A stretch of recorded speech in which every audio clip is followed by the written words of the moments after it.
SprintCarUnlimited.com, coming to you from the dirt track at Las Vegas.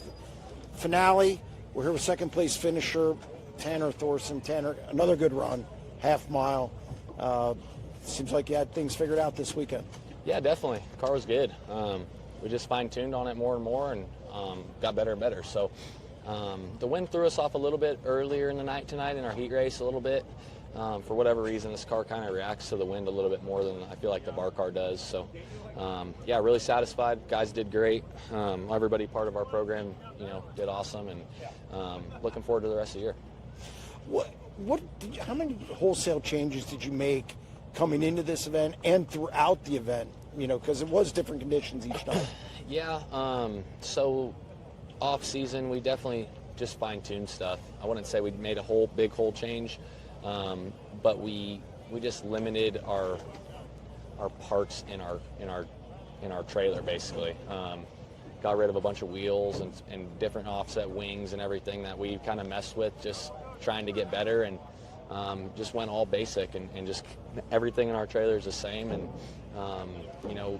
last night right before the A-Main, we changed every shock and every spring on the car and tires and wheels and everything, just trying to get a little bit more, and it helped, and then we kept it for tonight, and it was even better. So, Stevie's a mastermind. He keeps my mind straight. He knows what he's seeing and knows what we need to do to get better. So we might have to figure out how to get a private jet and fly him to the half miles. So, but yeah, no, I'm really happy with my guys and my car and everything, and just really satisfied with the speed that our cars brought here, and looking forward to the rest of the year.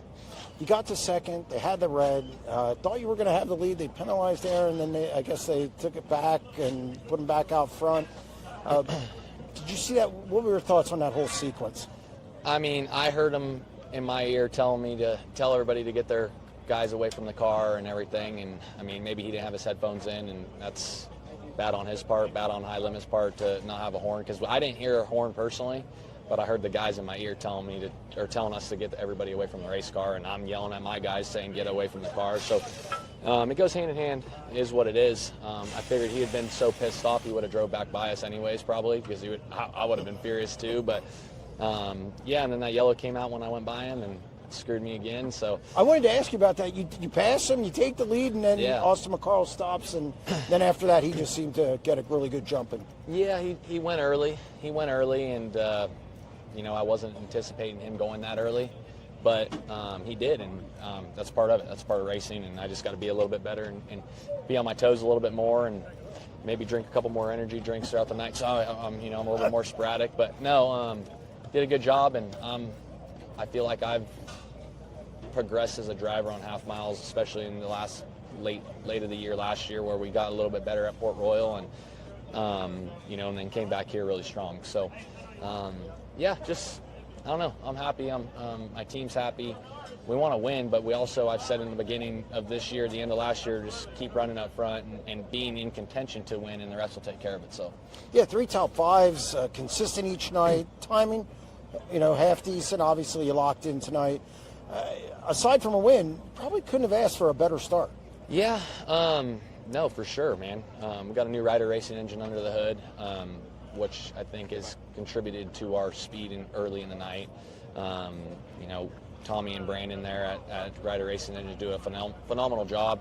That was what's in Aaron's car, my car, Sai's car, everything except Rico's basically. And Rico's is probably it's probably better than ours, but maybe if not the same. So that just shows you where the speed's at. Larson's got the same motor package as well. And yeah, just thrilled, man. We've came a long way in a short amount of time, and these teams have been going for years and years, and we're still young. I mean, we're still babies out here compared to all these other teams, and got the youngest group of guys, I feel like, with my car chief, my tire guy, and myself, and just doing good things. And I'm just confident in my race car. I can put it wherever I need to put it, and I'm confident as a driver that I can just gas the shit out of it and hope for the best. So. Well, congratulations on a solid weekend. Yeah, thank you.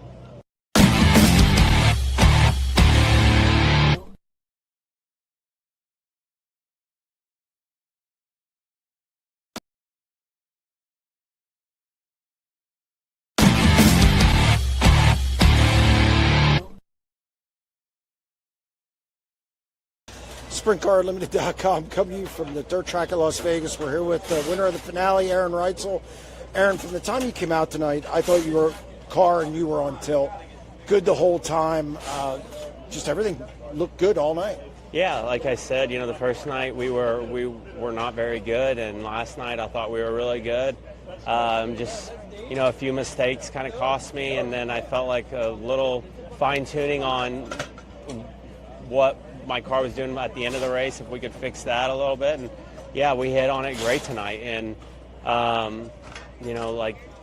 these races are won or lost in traffic, and I felt like we had our car so good that I could go anywhere. I could go where the guys weren't, and go off their right rears and stuff. And getting our car good is what won us the race. And and it was great to win because we had a lot of partners here. Steve, the owner of Power Plus, this is his first time to actually watch me race in person. So that was great for him to come and witness a win. And like I said, Don Long making the journey out here, 92 years old. Rasmussen's are here, Brian's here, Steve Folkin's here. Just a lot of great people that make this team go around deserve to see their car win. In the heat race, a move between Courtney and who was it, I guess? Gio. Yep. You split him going into 3. How close was that? I mean, obviously it was a big move. It helped for the dash. Yeah, I mean, it's crazy. It was a big move for sure, and that's part of the things that we have with this series that make our racing so excited, where we don't have to ride, or if riding around, we'll make the dash, but if we win, we start on the pole. So, being second on that, I was going for it, so I didn't have to spin that wheel because I normally suck at spinning the wheels, so I need to try to win the heat so I can start on the pole like that. And the feature bottom was so good early. You took off and really dominated the first, 25 laps. Thanks, man. No issues, good in traffic, could run the top when you needed to. Yeah. Car's just working. Yeah, that's what was crazy is I'm definitely not one of the better guys that run the bottom, and that's no secret. And it worried me tonight. But our car was so good, it was half easy to do. And like I said, I could go out in the middle even and run through the mud that was thrown across the track. And and then I didn't run the top one time until that restart because we sat around so long under that red. What was the wet dirt out there I was running got crumbly, and I just figured if I could just put 4 laps together on the top, it would, it was going to be hard for a guy to hit the bottom and go by me down the straightaway if I could just keep speed up there. And I really screwed it up on that first one, and so luckily that caution came out because I'm not sure what would have happened. But the whole race played out good. Got to ask, what happened during the red? I mean, they penalized you, then they took it back. Were you surprised you got your spot back? What happened in that? Well, I'm glad that, I don't know, I guess there was officials over in 1 and 2, and supposedly a few team owners as well. I know like Kevin Rudine and a few other guys said no one over there heard the horn. I guess they were over in 3 and blew the horn, and we were over in 1, and no one over there heard the horn at all. So luckily there was a bunch of guys that stood up and said that. And Hess knows is the horn was blown, and he's watching my guys still being there. So I get his point of it, but luckily the message got relayed to him that we could not hear it over there. So luckily that didn't ruin our night. Last thing for me, big weekend. Last year, not so good. You ended up in the hospital. This is a huge weekend to get out of here with a first and a second.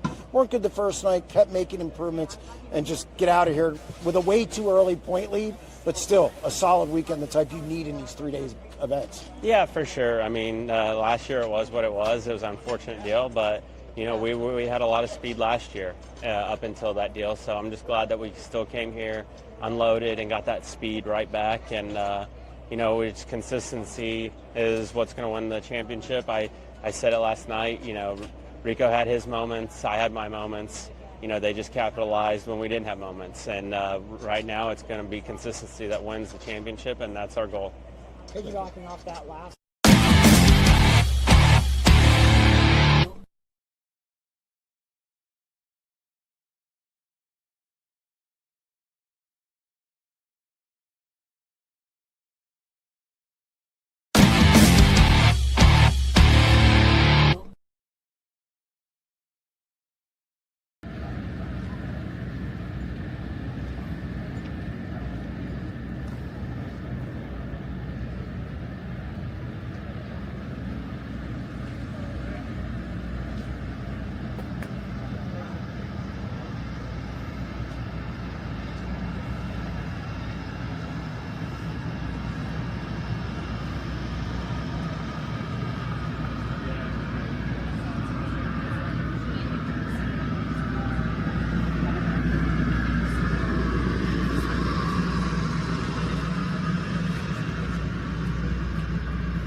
Welcome to another edition of the SprintCarUnlimited.com live show. I appreciate everybody who's already joined the chat, anybody who calls in then. And let's get started with the topics of the day, whether it's High Limit, World of Outlaws. Obviously, we had tragedy at Cannondale Speedway Park over the weekend. Anything in Central PA or whatever you want to talk about. Eric, start firing out the questions. What are your thoughts on running 410s at tracks with chicken wire fences? Vegas got really lucky. No one was hurt when that non-wing car went through the fence. Yeah, I agree. I mean, this is something, we beat this topic over and over. I've talked about it many times in regard to, I believe, West Memphis or Riverside. And I'm getting to the point where safety to me is, I'm sick of talking about it. And the reason is because there's so many tracks that don't adhere to what maybe would be a standard or on what they should have, that these series probably would. I mean, the Outlaws would probably be, both series would probably be 40 or 50 races at that point. I think we're to this gray area where it's having races versus safety. So I don't know what the answer is. Obviously I was at Vegas. I was a little surprised by what I saw, but again, I beat that horse over and over for years. And I've said, even I think as recent as this year, that safety in sprint car racing is more safety of convenience than it is a necessity. Because again, forcing tracks to spend money on certain things, you can't make an owner spend money. You can say, well, we won't go there. Well, then, I mean, I could pick apart both national series and their schedules and tracks they go to, and I could find something. You could take a park and rec director through there, and they could find something. So I don't disagree. I think Vegas, with the speeds they carry, and it's a half mile, obviously. I think there's a question in the chat. I was just looking before I got on about not a concrete wall at Kennedale. Again, it's a belabored point at this juncture.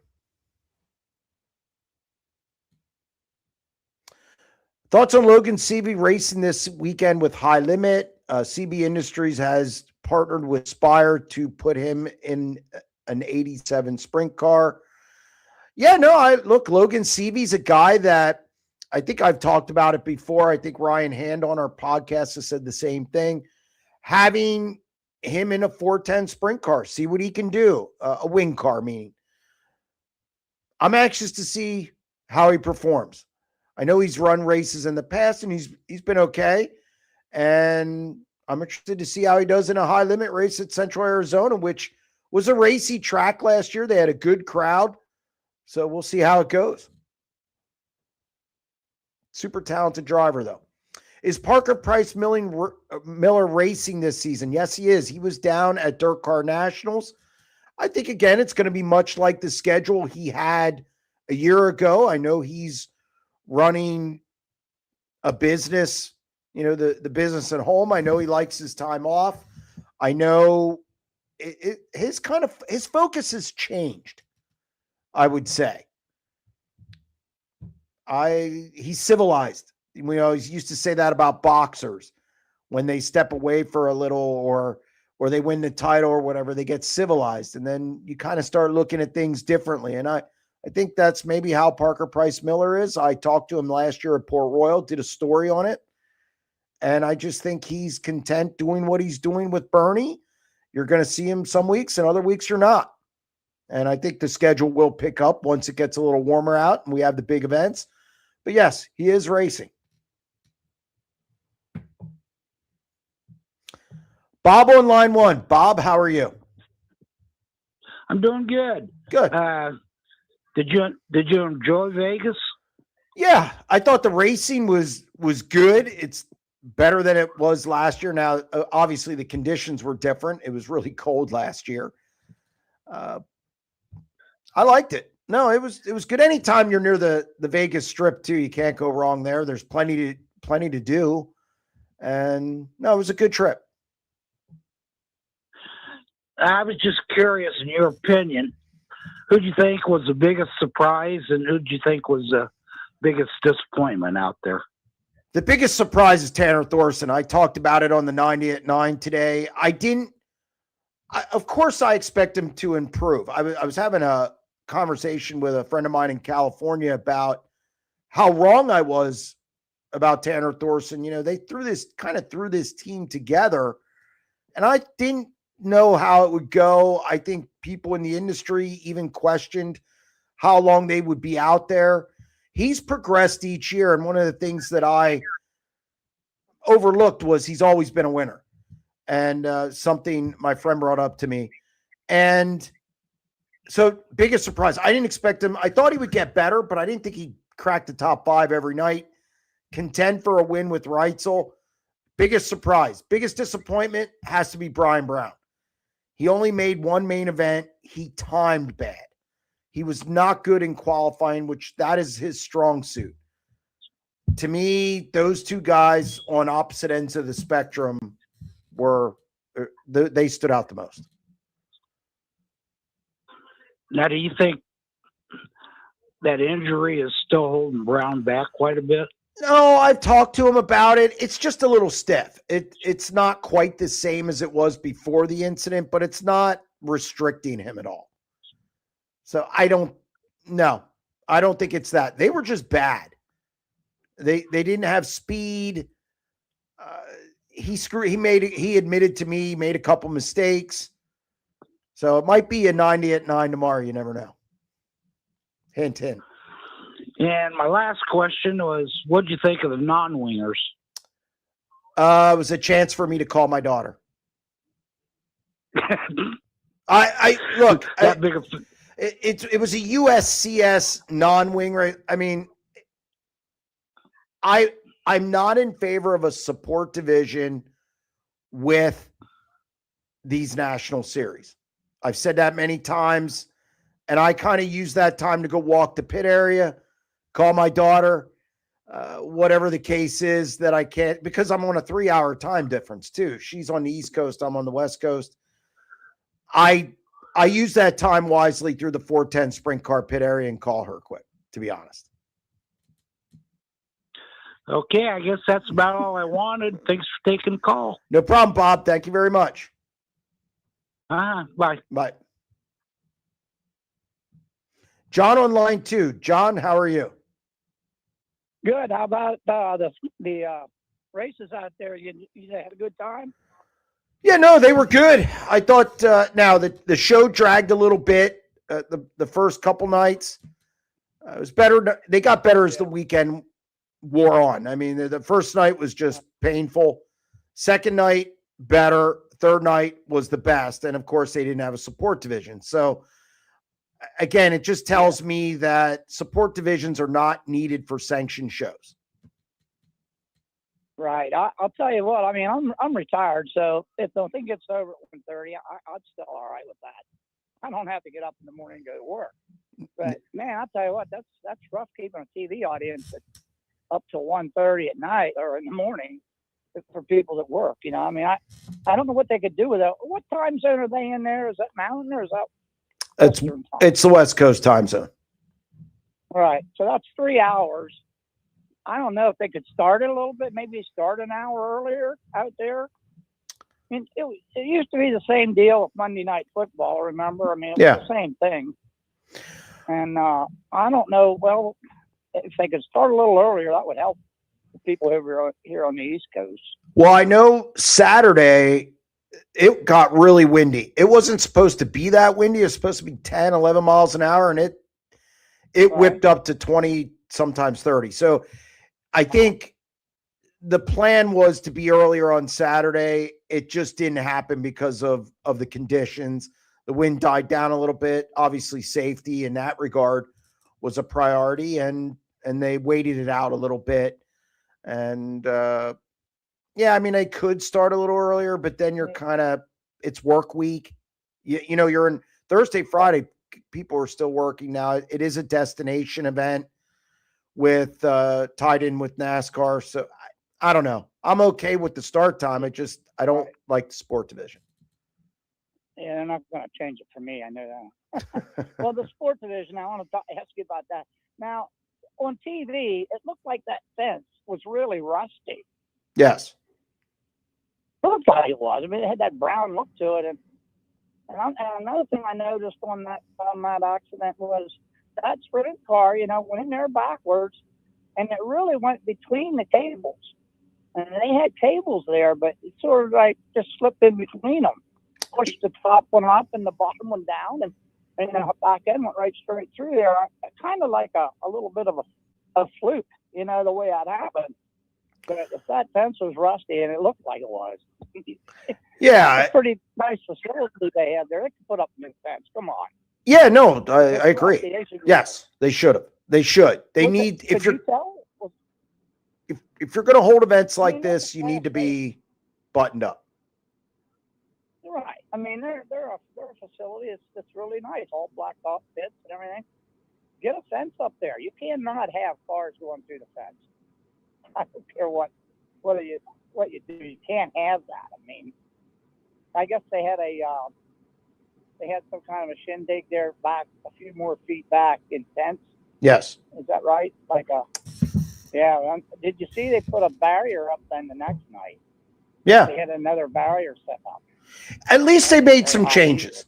For the next night. Yeah. I'm good with that. It's just shouldn't come to that. They dodged the bullet there. Right. Shouldn't come to that. Yeah. All right, that's all I had to say. All right, John. My boy didn't do too good. He fell back in the feature a bit. He was fast in the beginning of the night, and then just got slower. I don't know what happened. No. Tanner Holmes. Yeah. All right, Jeremy, I'll let you go. All right. Thanks, John. I appreciate it. Let's get to some other questions.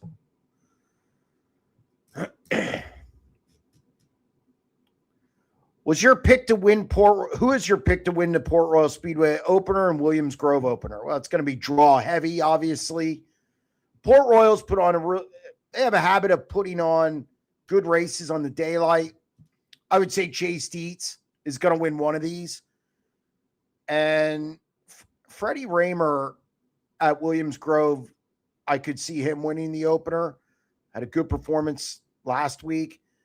Danny Dietrich struggled this past weekend, so that'll be interesting to check out. Could make one of my storylines on Friday on SprintCarUnlimited.com.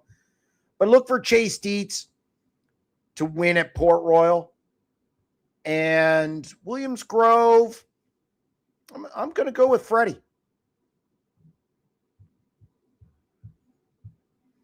Surprised to see a Dennis Gainey entry show up in Vegas. Hoping this story was overblown and not as bad as it seemed.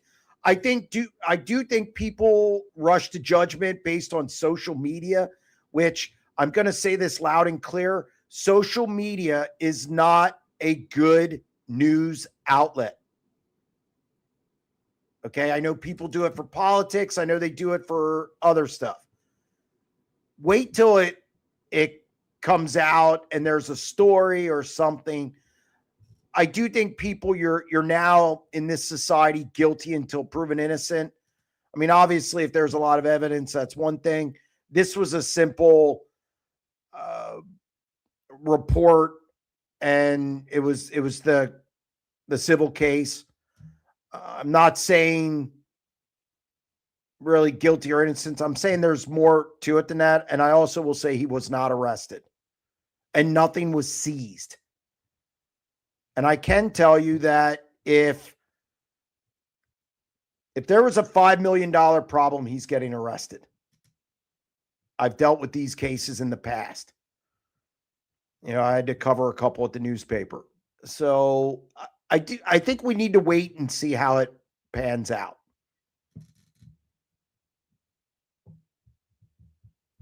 I know it's not the right time to ask this question after the tragedy at Kennedale, but should they have been racing at all with the nearly dangerous non-existence concrete wall in turns 3 and 4? Again, when it comes to guardrail / concrete wall, I don't know what's safer and what isn't. I mean, you can make the argument about concrete walls that they don't give. You want something that gives, that, as far as the safety of the driver. I don't know the right answer to that. If somebody who does fencing, or I should say, I don't mean fencing like the tall fencing. I mean like your guardrail, whatever would be considered your guardrail or wall. If somebody who knows more about that can chime in. I don't know. I mean, I've heard both sides. I've heard, it should be concrete. And then I've also heard people say, you want some give there. I don't know what the right answer is. I know you can't do soft walls. That stuff's really expensive. So and if you took away they wouldn't go to the Grove then. Grove doesn't have concrete walls. So I think, I think you're eliminating a lot of tracks at that point.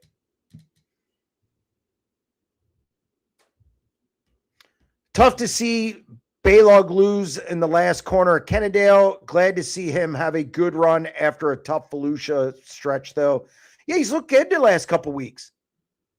He's looked really good the last couple weeks. Wasn't able, obviously, to hold off gravel late, which isn't always easy to do. And he's coming to a couple places this weekend. He should be good again in Lawton and Creek County. These short bull ring places, he's going to be good. Kofoid's going to be good. Kofoid won at Lawton before. I think it was his first visit there he won. So there's some good tracks for Baylog now. Yes, he needs to make up for that Dirt Car Nationals. It's just a place he doesn't do well.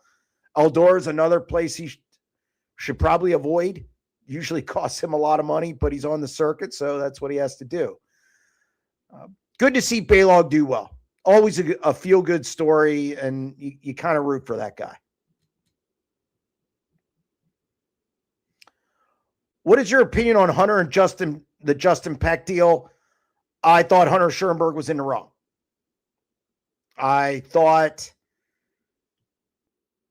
Peck was there. I believe it was, and I'm just trying to remember the video in my head, after taking a red eye out of Vegas, but it was his left front and Peck's right rear. He came down a little bit, and he said as much on Twitter when he kind of retracted everything and after he watched the video. So I think that pretty much self-explains it. I do not like that Kevin Rudin came on the track. That could end up in my 90 at 9 tomorrow as well. Just saying. Pete on line 3. Pete, how are you? I'm doing good. How are you? Tired and waiting for the Sharks and Edmonton Oilers to start. Oh boy. Yes. I don't even know who those people are. NHL hockey. No. Hey, that's something that I would like to get into. And we go watch our local AHL, I think it is. Where are you at? Here in Tulsa, and it's fun. Where? Tulsa. Okay. But I don't understand it enough to be able to follow the game. Just enjoy if you could go to an NHL game, the in-person experience is probably the best thing you'll ever see in person. Okay. All right. Well, I'll have to go to an NHL game. I think it's AHL is what they call it here. Yes, it's it's right under. Yeah, it's right under the NHL. Okay. Well, they're still highly entertaining. Yes. It's fun to watch. I just don't know what I'm watching. Oh. I'll send you some rules. Hey, anyway. Yes. What do you got? Okay, that'll work. So, what did you think of the high limit opener? You talked about it a little bit. Is it what you thought it would be? Is it better or worse? Or I thought the racing was good. It's the best racing I've seen at Texas. I thought there were a lot of comers and goers. Like there were, and I put this out on SprintCarUnlimited.com. I thought there were winners and losers. I think the big winners of the weekend were Aaron Reutzel, Tanner Thorson, Corey Day, obviously, and James McFadden. I thought those four guys stood out. And then as far as who didn't, Brian Brown was the biggest disappointment. I think he would admit that. Yeah.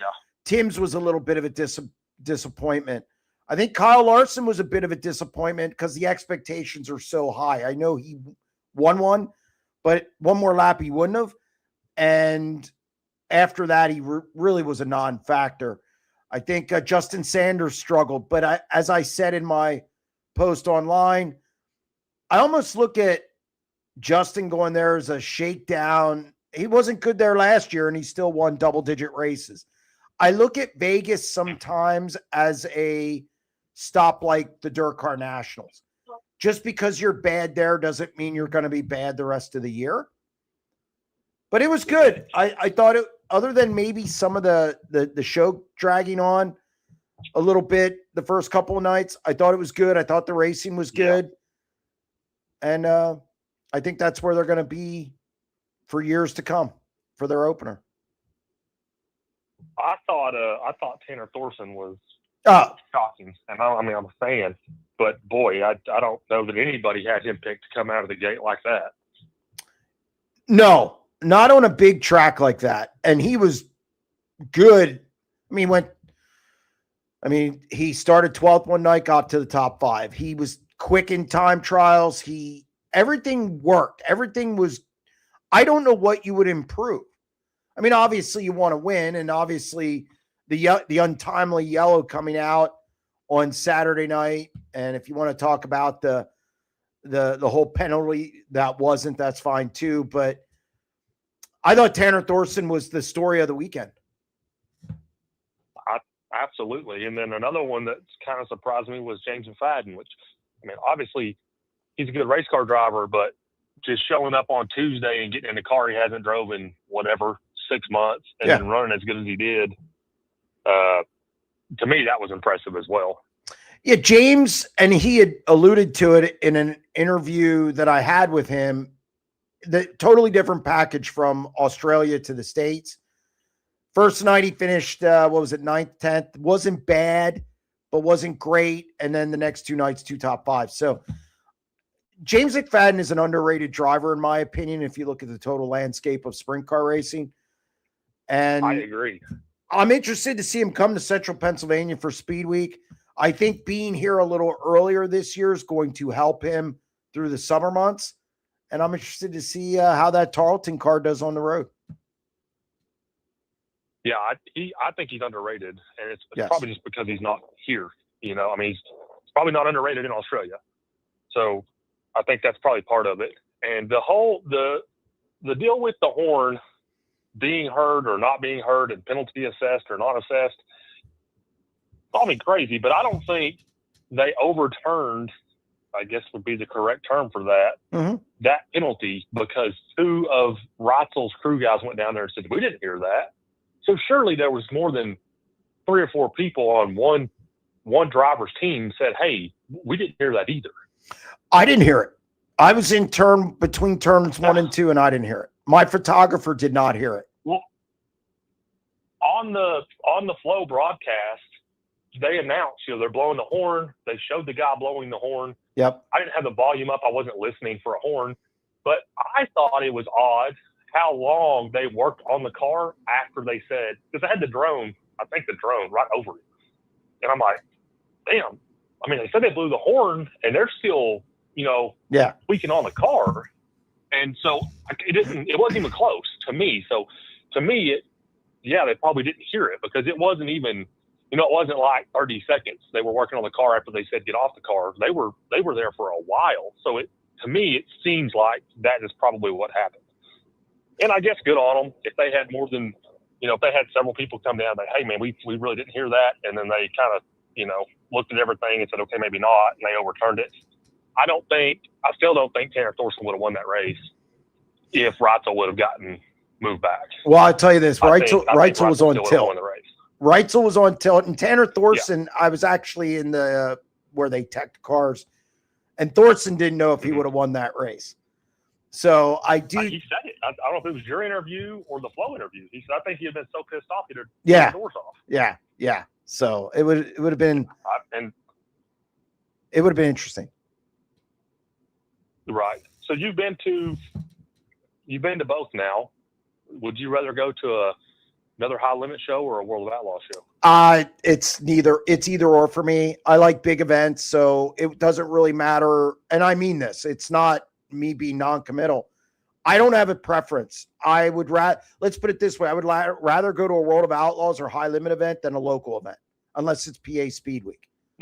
Or I've really grown to appreciate the big events. Call me an elitist.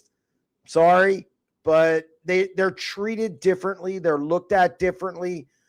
I think there's a buzz in these big events. So whether it's high limit or the World of Outlaws, it doesn't really matter. To me, it's the event itself. I like both of them equal. I have no favoritism toward one or the other at this point. Yeah, I haven't been to a World Outlaw show in, I don't know, probably 8 or 9 years now, just because they're never close or something doesn't work out, and I'm taking the wife and kid to one. Saturday here at Creek County. So we'll see how it all shakes out. I'm excited for it. My boy's he's all pumped up over it too. So no, good deal. But we'll I have see how to it goes. Yeah, I have to get back to the chat. I'm getting the heave ho from Eric. So I'm sorry to, I don't want to get too far behind. Week. Hey, Pete, thank you for calling. I Appreciate it. understand. Have a good one. Yep. Bye-bye. All right. What else do we got? What is your hockey bet of the night? I went with a money line parlay, and I took the Islanders over the Leafs, and I took the Lightning over the Kraken. And then I also took, since Draisaitl is out for the rest of the regular season, I took Connor McDavid to take 4 shots or more. The over-under is 3.5. I took the over. Those are my 2 bets for tonight. Trivia for Jeremy. In his career, Anthony Macri has raced for 3 different teams in high limit competition. Macri 39M and what 2 others? He raced, obviously, for the 7BC, the Clausen Marshall team, and I'm trying to think of the third. He filled in. I like it. Who's the third?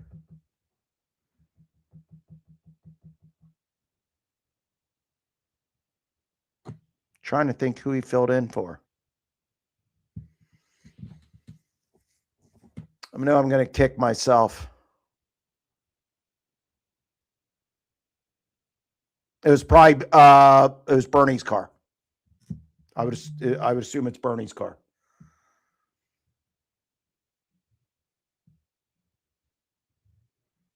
So 7BC and the 71. Do you think Macri has a shot at the Baps Motor Speedway Points Championship? Thoughts? Is there going to be a championship? They don't have a point fund anymore, I don't think. And if it is, it's very small. It's going to depend on if he races here. I think his next time out is, I believe, April 18th. I think he's going to the Knoxville opener, but I'm not 100% sure. So it's going to depend if he's here or not. Will on line 4. Will, what do you got? Well, everybody's probably going to say what happened to Will, but I'm going to cut the high limit people some slack first race weekend of the season. Okay. But there's some improvement, that I don't know. Does Hess and the announcer stand right next to each other? No, not all the time. It depends on the press box. It depends on where they're at, where they have the announcer. I don't think they were together. I don't think they were together in Vegas, but I'm not 100% sure. There needs to be a delay between what's being ruled and what's being announced, Right. Because it makes them look really wishy-washy. No matter what the conditions were, nobody heard the horn, blah, blah, blah. It on live TV or streaming or for the audience, it makes them look real wishy-washy. Okay, one of our guys, he's leading the race. Come on, we can't take it away from him like that, blah, blah, just too much drama there. I think parking all the cars in one area, like the front stretch. I mean, Brad Sweet was on the grounds as an official, running around in shorts and a headset.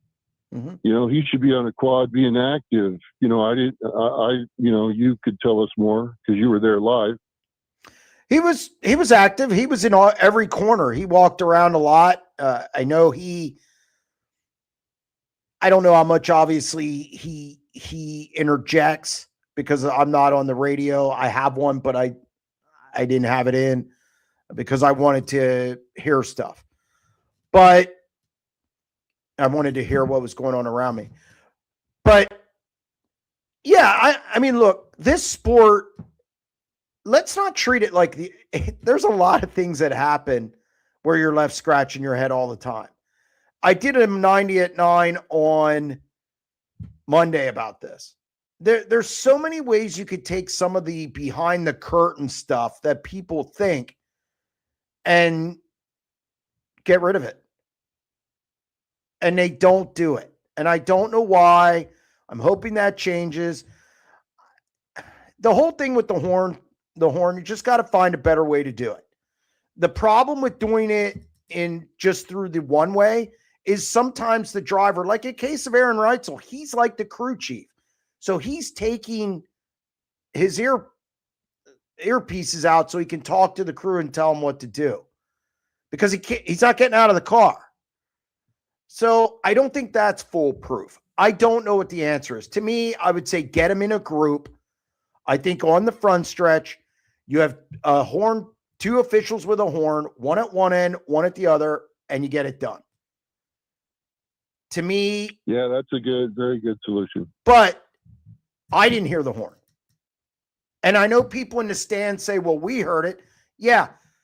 Again, sound travels in waves. And it was really windy. So I could see it not being, you kind of sit lower in the pit area or in the infield. I could see them not hearing it. Just because somebody hears something one place doesn't mean you hear it another. I know. So the whole grandstand thing, that's a moot point to me. I don't know what the answer is, but they got to clean some things up. Every series needs to clean some things up. Yes, because, people are shelling out good money to see a good quality show. And I totally agree with you. Neither they or the Outlaws need to run a support series. No. They got too many cars. And, if they want to get done in 3 hours, they can't do that. Right. Agreed. But the elephant in the room, and I think it's on the chat too, is you and Chaz met at a bar. No. This isn't what happened. So Brent Smith and I were walking around looking at different casinos. I wanted a $15 blackjack table. Because where we were at, they were 25. I'm not playing $25 a hand. SprintCarUnlimited.com isn't doing that well. So I just wanted to find a blackjack table. So we were at a couple casinos and then we went over to Caesars. And Brent, who covers NASCAR sometimes, he shoots photos for NASCAR, noticed the NASCAR race on. He saw there was 12 laps left. So we walked into where the big screen was, and there really wasn't a place to sit. So then as we walked out, Brent said, oh, there's Chaz. And then obviously we stopped and talked. That's how it happened. It wasn't like you looked to me, it looked like you were uncomfortable. No, I wasn't uncomfortable. I wasn't uncomfortable. I wanted to go play blackjack. Everybody, well, no collaboration, right? No, it was just I wanted to play blackjack. We were flying out on the red eye. It was already 4:00 or something like that. I wanted to play blackjack. That's it. Not that I have a problem, but I wanted to play blackjack. It had nothing to do with anything other. It was a chance meeting, and that was it. I wasn't uncomfortable. I don't know why. I know I've seen this other places that I was uncomfortable or that I didn't want to get closer. You just look that way. Well, thanks for taking my call. No problem, Will. Love your show. All right. Take care, Will. All right. Tell him, Jeremy, this is a big nothing burger. Yeah, it was just a chance meeting at Caesars. That outside Caesars, I should say. So never split two-face cards, Jeremy. No. I got to rat Chaz out. And I'm sorry, Chaz. He wanted to split kings. And even the dealer looked at him like he was high. He was standing with Brent. I was playing. And Chaz said I would split those. And again, no. Under any circumstance, no. But, all right. Jeremy is spending all the subscription money on table games and loose women. No. Again, no. I did have a good day. I was plus 275 at the end. I know Brent he doubled it. He put in 100. I know he was up. He He doubled it, and then he quit. And I quit when I was 275 up, and it was a good day. It was a good day. And we got home. We were a little concerned about that with the weather in the Midwest, where Sugar Bear lives. Do you think Brian Brown is missing something with horsepower this year since Charlie Garrett isn't involved? He sure isn't fast. He had a Charlie Garrett in this week. So I talked to him actually before the show. And it was just a bad week. And I will say they made some changes to the car Monday that they necessarily couldn't make between, say, hot laps and heat races, or hot laps, time trials, heat races. It was more in depth than that. He didn't tell me what the changes were, but they had a Charlie Garrett in this week. So it's not that. And maybe it was just a bad weekend. He did finish. He did get a top 5 down at Dirt Car Nationals. We'll see what he does at Central Arizona. Stevie Smith on the deep dive. I'd love to get Stevie Smith, but he doesn't really do interviews. He's kind of does his own thing, and he's kind of a little like Paul Silva. You just don't. It's tough to tie that guy down. But I'd love to do it. How is Bill Myers doing? Do you think he will be back at the track? Bill Myers? Do you mean the guy at Lincoln? Because I saw him 2 weeks ago at Lincoln. He was in the pit area working, if that's the same Bill Meyer you're wondering about. Saw him in the pit area and talked to him at Lincoln 2 weeks ago. So yes, if that's the same guy. How were the tacos? Okay, so Brent Smith's always trying to get me to go have tacos or try something different. So I went to his Mexican restaurant. And he says I didn't get Mexican because I got a tomahawk pork chop. But it was made differently. And there were some mashed potatoes, and they had, I think, jalapenos, and it was different. And I tried all the stuff that he ate, which was all Mexican. Of course, he'll say I didn't truly get Mexican, but I tried it. It was good. The restaurant was good.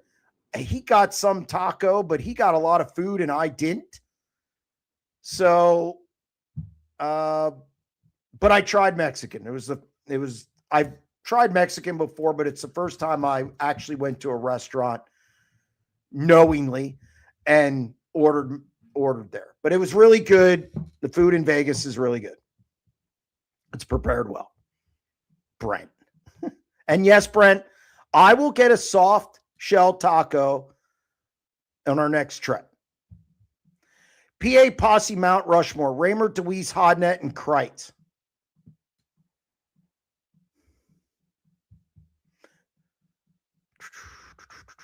Raymer and DeWeese, definitely. The other two spots are tough because you have Lynn Paxton, you have Keith Kaufman. I have to think about the other two spots. Sorry. That's tough. DeWeese and Raymer, slam dunks.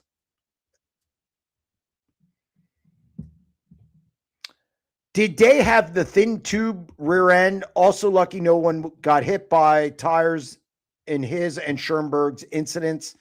I do know they checked tubing because a guy by the name of Cato, the sissy bar was too thin and he had to run non-wing. He ran non-wing because it didn't meet. So I know they were checking it. So I assume it was okay. I know Day went through a hole because that's where I was standing. He came off too, and the whole car just bottomed out. He hit it a ton, and then that's when it snapped. And he was hitting it a couple different, it wasn't the first time he did it. I mean, I don't know how many times you can hit a hole like that or a rut like that and not have something happen. Smash the like button, y'all. I appreciate that. Thank you. Sorry. Tanner Thorson will win 5 or more races and finish top 3 in points. Okay. I'll be curious how he does at Eldora. That when they roll in there's one place. Port Royal. Curious how he'll do there. Those are 2 places he hasn't really shined at. And I'll be interested to you got to remember, Port Royal has 6 races this year. 6. That's 8. I'm sorry. Excuse me. 8. That's a lot of races. Better be good at Port Royal. Follow-up question. Of the 2 slam dunks, who do you rank higher? I say Raymer number 1.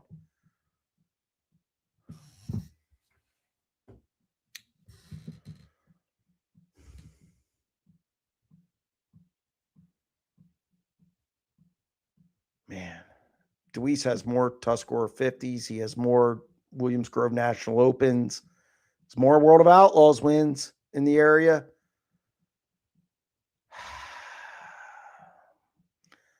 It's so close because you could say Raymer dominates Pennsylvania Speed Week, which obviously Deweese raced in those. Man, that's good. I might stick Deweese a little ahead of him just because I value sanctioned shows a little more. I do value those events more than I do local shows. I might go Deweese. Have to look at that one closer. Really good question. Any word on when Lucas Wolf's season gets going? Could be this weekend. I know he talked about the Port Royal and Williams Grove opener. So I think a lot will be determined on if we see Lucas Wolf this weekend at Port Royal and Williams Grove. More to come on that. Tommy Hintershitz has to be the PA Mount Rushmore. See, there's a lot of older guys that people don't think of anymore. I mean, let's be honest. There's people who don't know who Steve Kinzer is or realize how good Steve Kinzer was. And which is odd because of how, the clientele in this sport is older. You would think everybody would know, but they don't. So I agree. You really have to, for Pennsylvania, you have a long storied history. You have Hintershitz, you have Lynn Paxton, Opperman was here. Just so many guys, Mitch Smith. It's a very long list. I mean, Raymer and Deweese, you can't ignore their wins. You just can't. And the amount of big shows they won and beating the Outlaws and whatnot. So it's a difficult list to put together. It's something that you could see me do on a 90 at 9 when the week's a little thin. Wolfgang, I saw somebody just say Wolfgang. Look, yes, but it's 3 years. It kind of makes it hard to do that.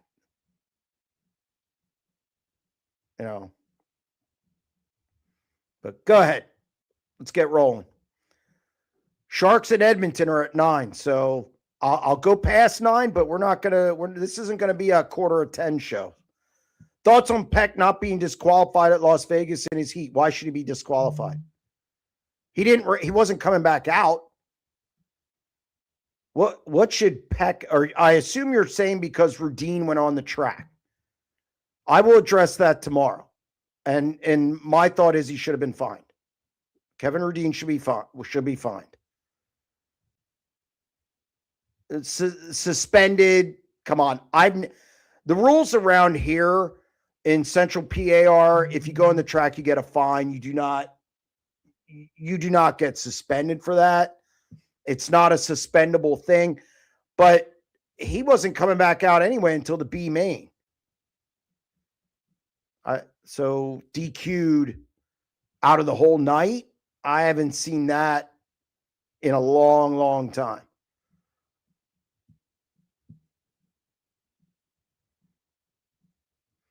Any news on Seabell running wing sprints this year? Who he may drive for and number of starts?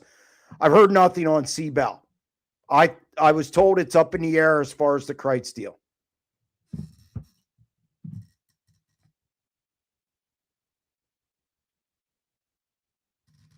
We already did that one. Get rolling. I'm sorry. I just got some information on my phone that What were your thoughts on the two high limit rookies this weekend? They both struggled mightily. I was surprised by Tanner Holmes. I thought he would be better. He saw the track last year. Just was a non-factor once the green lights came on in racing, for whether it was heat race or the feature. I thought he struggled. I was surprised by that. When I say surprised, I expected him to get top 10s. At least one, had none. So we'll see how he does at Central Arizona.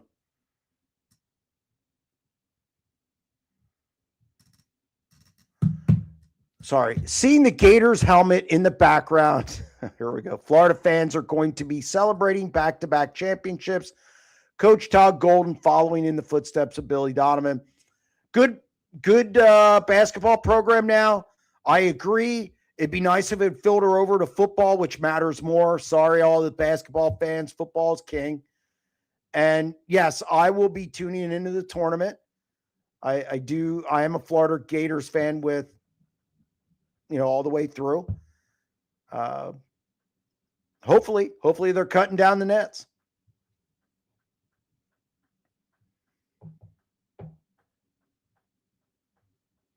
Gary on line 5. Gary, how are you? All right. What's going on? Got a question for you. Yes. All right, fine. Got a question for you. Where's Lucas Wolf in the 5W band, please? He told me there's some sponsorship stuff he's dealing with, and he expected to come out this coming weekend with the start at Williams Grove and Port Royal. Thank you. All right. Is that it? Yes, sir. Thank you. Thank you very much, Gary. I appreciate it. All right, bye. Good deal. All right. Routine fine is like Jeremy paying $15. Look, you can't change the fine based on how much money the guy has. Just because somebody has more money than another guy, you can't move the fine. You can't move the goalpost. You have a set fine. That's what they pay. The amount of money they make in their everyday life means nothing. It's irrelevant. You can't have a scale moving based on your income for the year. Okay, that's stupid. A fine's a fine. Whatever it is, do it. Now, I don't know if they will or won't. I don't even think they'd release it if they did. But that's you can't have a roaming scale. That's not fair. That's weird. Don't agree with that one, Sugar Bear. Jeremy will be homeless like Chaz soon. No. I know when. I don't know. Why do you say that? It's not like I have a problem with anything. Go USA Baseball. Yeah, I have no idea what the score is. If somebody could give me Sharks and Edmonton updates once the game starts at 9, that would be great. But yes, I don't even know who they're playing. Are they playing Italy or who is Italy playing? Boy, that's terrible that I forgot. You go to Vegas and it starts to get it's like another world. You also get a cold. Why doesn't Billy Dietrich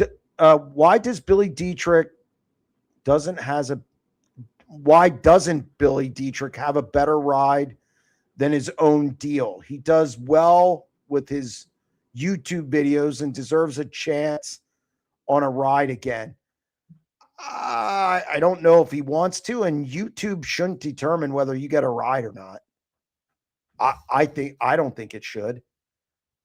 I don't think YouTube should be a determining factor on. I don't think YouTube should be a determining factor on whether you get rides. Maybe he wants to run his own team, do it his own way. There's guys like that. So, that's my answer to that. Is Donnie Schatz back yet? I don't even know what back means. I think Donnie's going to have good nights. I think Donnie's going to have some bad nights. He's got to qualify better. Just not qualifying well at all. And at that point, he's buried in 23rd and has got to come up to 6th, which is what he did. And I was surprised by that. Not exactly his type of track.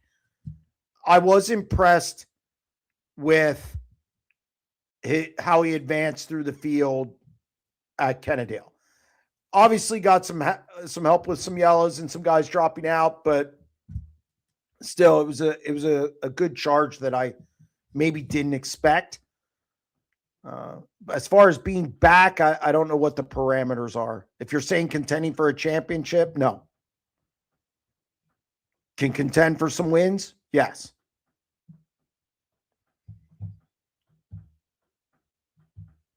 Daryl from Redding, California. Daryl, how are you? I'm good, buddy. Hey, has anybody stopped to think about Rudine might have been worried about his driver? Worried about what? I mean, it's pretty simple. Was the wreck, him getting hurt, or do you think he just ran out there for the hell of it? He ran out there because I was standing there, he went out there and basically confronted Schoenberg. To protect his driver? Yeah, you can't have people. Okay, well, in that case, then he's gotten. Can't do that. Go ahead. You can't do that. Well, in that case, he's gotten two buddy with Brad Sweet, and he feels that he's spent enough money and they're buddies, and he can do that, and it's got to be stopped then. Well, I know. Find his ass. I will say this. He did come off the track. He apologized. Not that this matters. It doesn't change it. But he did. He knows. He apologized to the officials standing there and said, look, I got carried away. So that tells me that, A, he knows he was wrong. Now, that doesn't change it. I do still believe there should be some kind of fine. I don't think it should be one way or the other, just because he has more money than another owner or a crew guy, that it should be more. I think it should be a set fine and that's it. I do not know what's in their rule book. I have not checked it yet. That's on me. But yes, I don't think he went out there. Justin Peck was already out of the car. So it wasn't. Yeah, he was running for him. I seen that. So, yeah, no. Maybe he's just protecting his driver. Yeah, but yeah, that doesn't matter to me. So because then a fan could run on the track and say, well, I buy a t-shirt from him, I'm going to protect him. You just can't. It's the Wild Wild West. Yeah, I got it. I understand. Well, it is Las Vegas. You got me there.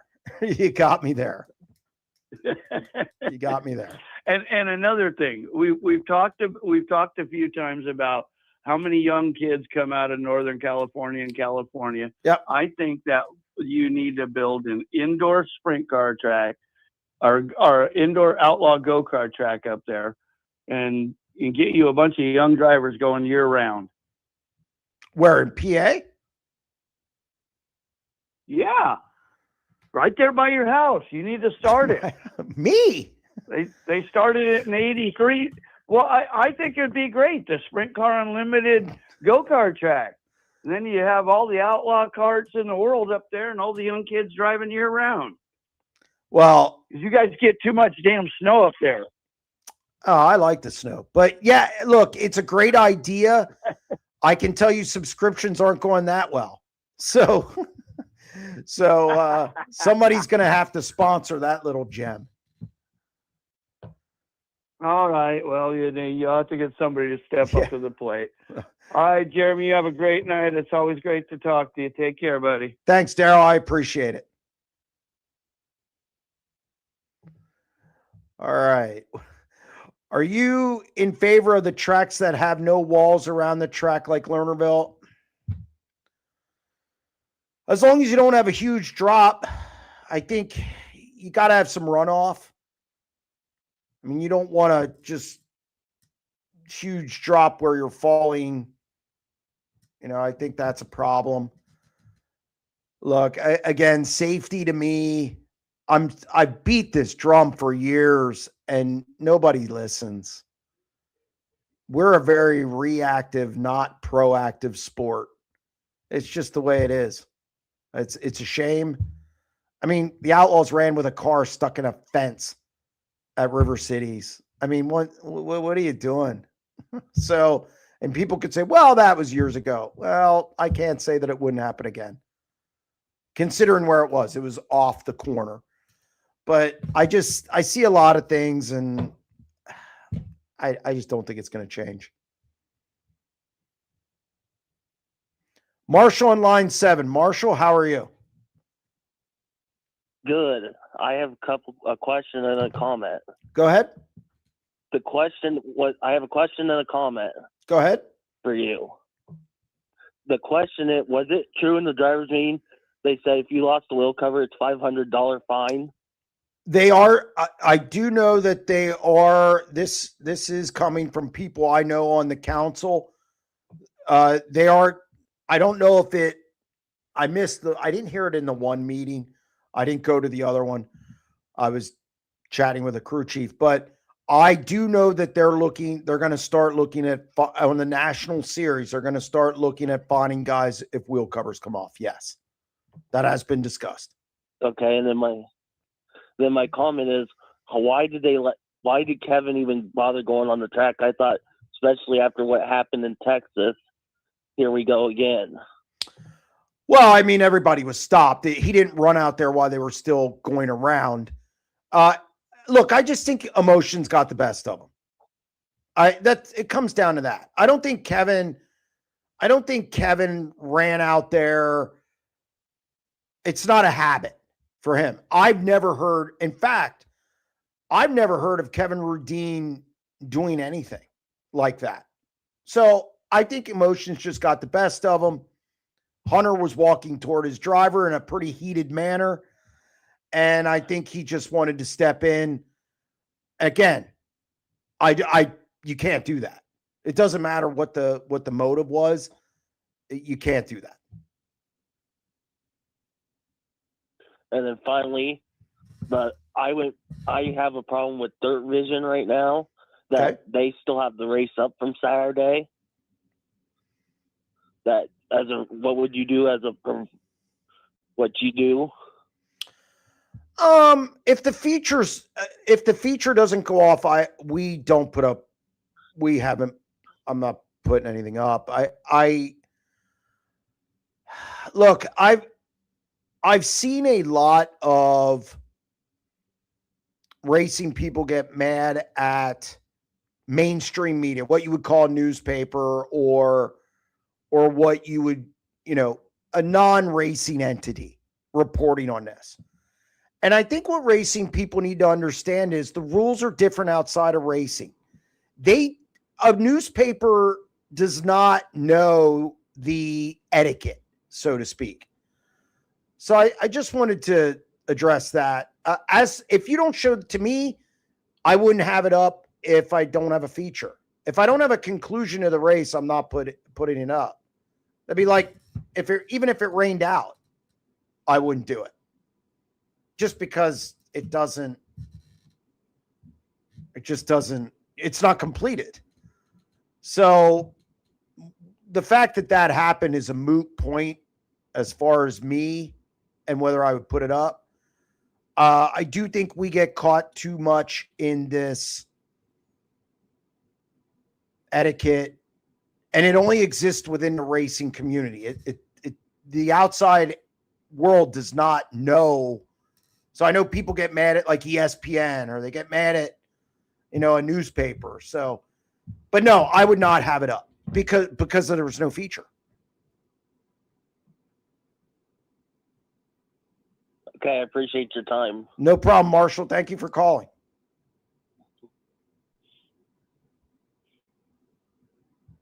Only 85 likes with 363 watching. Come on, guys. Let's help Jeremy cover those $15 blackjack hands.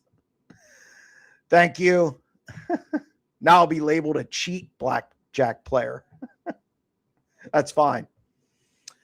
What are your thoughts on barbed wire fencing to keep the cars in the track? Sugar Bear, I love the extreme, Sugar Bear. Love the extreme.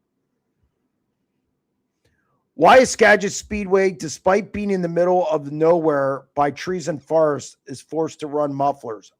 I have no idea. It might be a state thing. Just because your location doesn't, I don't think your location matters at that point. I think if it's a statewide law, it doesn't matter where you are in the state. I don't think you're going to do it for one area and not the other. That would be my guess. I can text Joseph Terrell and ask him because he would know more than me. I'll do that now. What else do we got? Mike on line 8. Mike, how are you? I'm good, Jeremy. How are you tonight? Not too bad. Not too bad. All right. Hey, just one little point on the Kennedale thing that I haven't heard mentioned is that the car that flipped actually flipped before the race even started. That was under caution. Yes, it was during pace and I'm laps. not sure the safety. Right. I'm not sure the safety vehicles may not even have been in place yet. And that may have created a lot of the confusion or led to the accident. It's just something that I've been thinking about and just thought I'd throw out there. I haven't heard anybody say that. Yeah, I mean, I think anytime there's a tragedy like that, I think people tend to focus on that more than say the why. Yeah, that could be. I don't know. I mean, obviously, I saw the video and whatnot. It was a terrible incident. My condolences out to the family of Billy Hurt and obviously Jerry Myers. Best wishes to him. So I don't know what happened. I don't know why something like that happened. Just terrible that it did. Yeah, it was just a kind of a bizarre incident and yeah, very sad. And again, I think we all feel horrible about it. So have a good night. Thanks. Thanks, Mike. Appreciate it. All right. Did we see you drink out of a Penn's cup? What's up with that? Yeah, my daughter and I took my daughter to see the Pens and Edmonton game. So I got a drink out of a one of these souvenir cups. She wanted one. So I got one. And I have a Capitals, a Penguins, and a Hershey Bears. No, I'm not a Penguins fan. But it's a hockey cup. I mean, if I went to now I didn't get one in Tampa Bay. So I don't know. Just got one. Felt like it. That's it. I'm not a Penguins fan. My daughter's not a Penguins fan, but she has a Crosby jersey because she likes Crosby.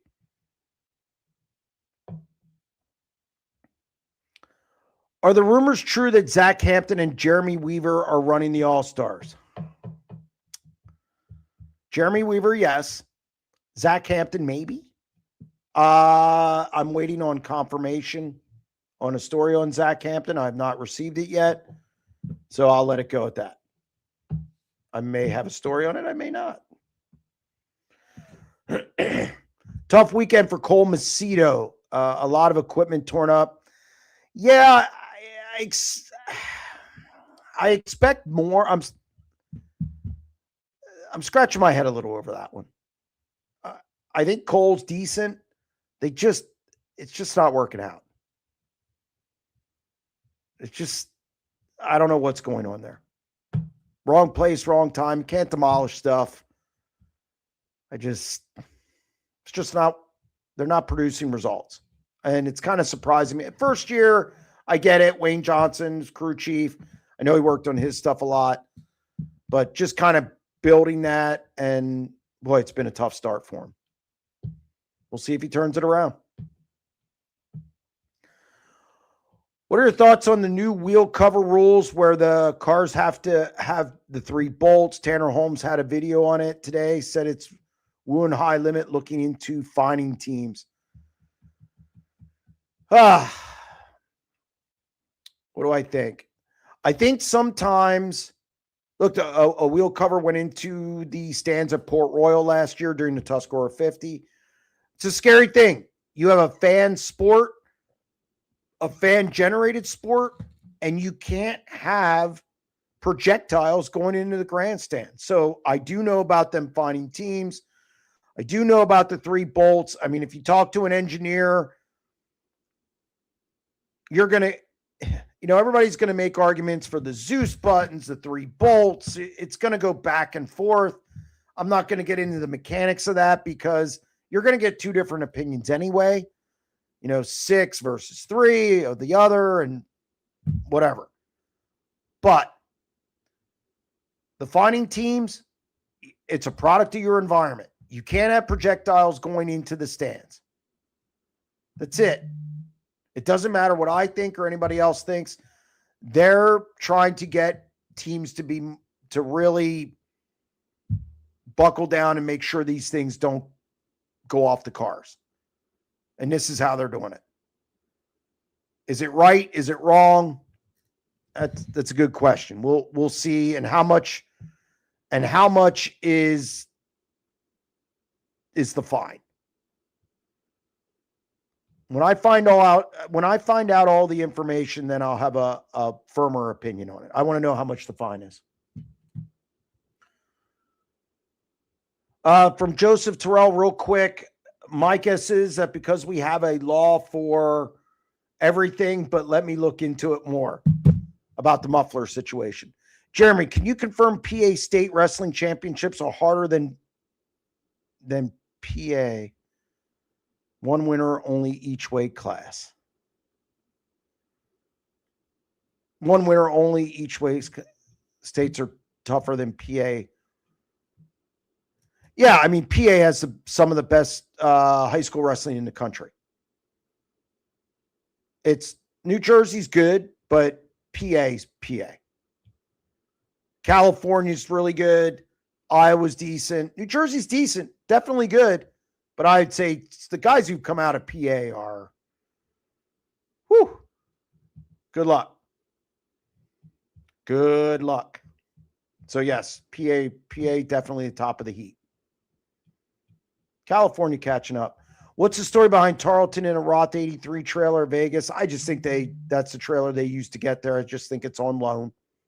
I don't think it's a big deal.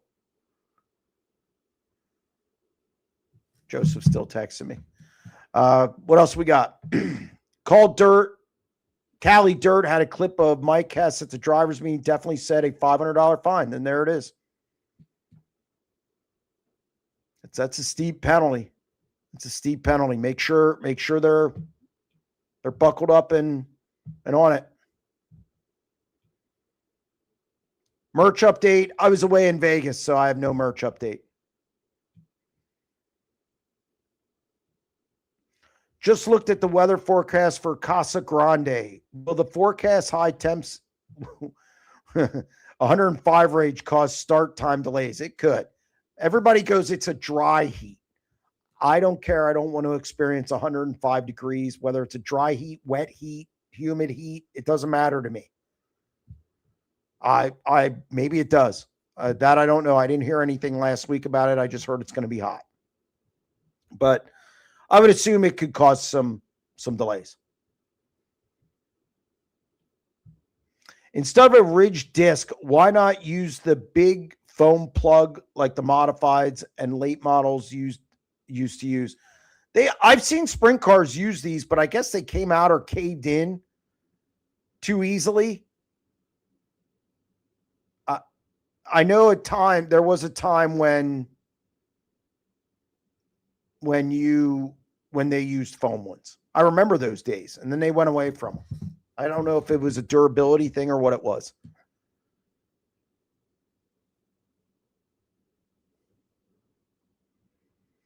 I just saw that Logan Seavey is driving a wing car for Spire this weekend at the High Limit Show. Is Logan trying to eventually go full-time to wings? I've not heard anything about that. I think this is just a way to supplement his schedule. From what I gather, he is committed to the USAC season, and this is just a 1 or 2 offer or spotty. He'll get in his car, when he can. I don't think it's a full-time move to Wings.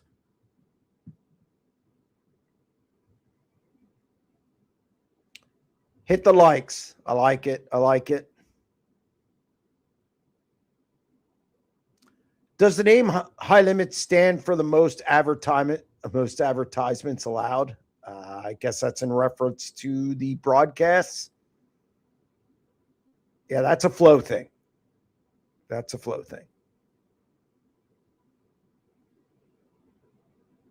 Without the support class, you'd often end up with a narrow track. They run a lot of races where they don't run support division and the track isn't narrow. It wasn't narrow on Saturday night. In fact, it was even wider. I don't agree with that because I've seen it not be true. There's a lot of times they don't run sport classes and the track's just fine.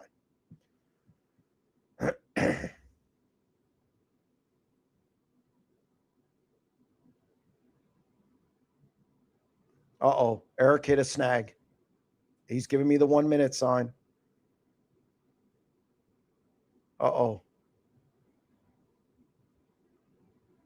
Jim from Buffalo on the line for Mr. High Limit. Okay, now here we go. That's what was going on. Jim, how are you? Well, I'm good. I kind of started out with a somber note, rest in peace to the official that got killed on Saturday night. That's just horrible. I mean, they're there to help people, and then a terrible thing happens to him. And I hope the other guy gets back on his feet and does well in the future. Yeah, but agreed. But getting back to the real racing here, I'd like to give congratulations to Billy Baylog, finally getting some good luck and waking up. I think great race Friday night. I think Saturday night, if it went off, he would have been a top 5 car. Somehow, some way, he just thrives at that track. Don't disagree. So, and as far as Donnie Schatz being back, well, I guess maybe you could define that by being, some top fives, a constant top 10. Just be more consistent at the top end of the field. That's kind of the way I look. I mean, yeah, is he going to win a cup race or 2? He should. But you know what? He's just more consistency this year than he's had in the past few years. He'd sneak up and win a race here and there, but, he was all over the board. Maybe a 3rd, maybe a 24th. It just there wasn't any consistency, but hopefully that's back. He can pass cars now. If he just could qualify, he'd be all set.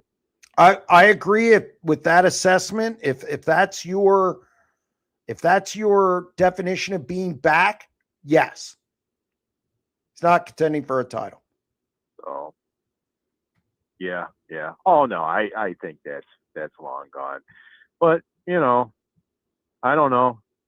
Buddy up there, I don't know if it's sometimes he just loses his mind and he's too aggressive, because he's had a couple chances to be right up front, but he's a hell of a race car driver. I don't know. I don't drive the car. He does. He does a heck of a job, but he's very exciting. I just wish sometimes, I mean, I don't know. It's been a while since Buddy's made a mistake like that. Mm-hmm. Been a while. Yeah. I don't think it's not. Yeah. I don't believe it's habitual. I do not believe that you'll go out this weekend and he'll overdrive it and run into the wall again. I don't think that'll happen. I think it was he just messed up and that's it.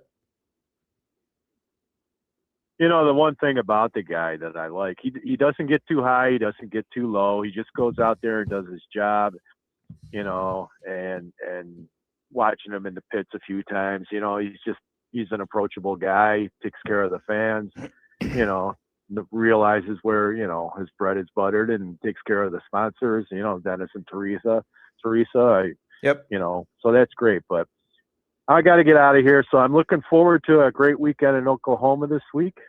Hope the boys do well out there and the weather is good. And, maybe if you'd answer some of your DMs sometimes, I'd send you a Buffalo Sabres mug. No problem. Sabres play the watch Knights real tonight. team. Sabres are out in Las 10 Vegas o'clock. tonight. Yeah. Let's get it straight. The first place Buffalo Sabres. Okay. At 10 o'clock. We'll see if they win in the Watch playoffs. them. I mean, Leon's done. Leon's out for the season. I mean, regular season. So, I mean, I don't know what happened. I didn't look into it to see what happened, but I got my tickets for the game on April 8th, I think it is, the rematch with Tampa Bay. That's going to be something. There you go. We got some big boys now. Yep. Hey, you have a great week. All right. You take care, bye-bye. Jim. Appreciate it. It's always good when Jim from Buffalo calls. Joe on line 10. Joe, how are you? Jeremy made it back to the Sprint Car Island from the desert. Yeah, I made it back.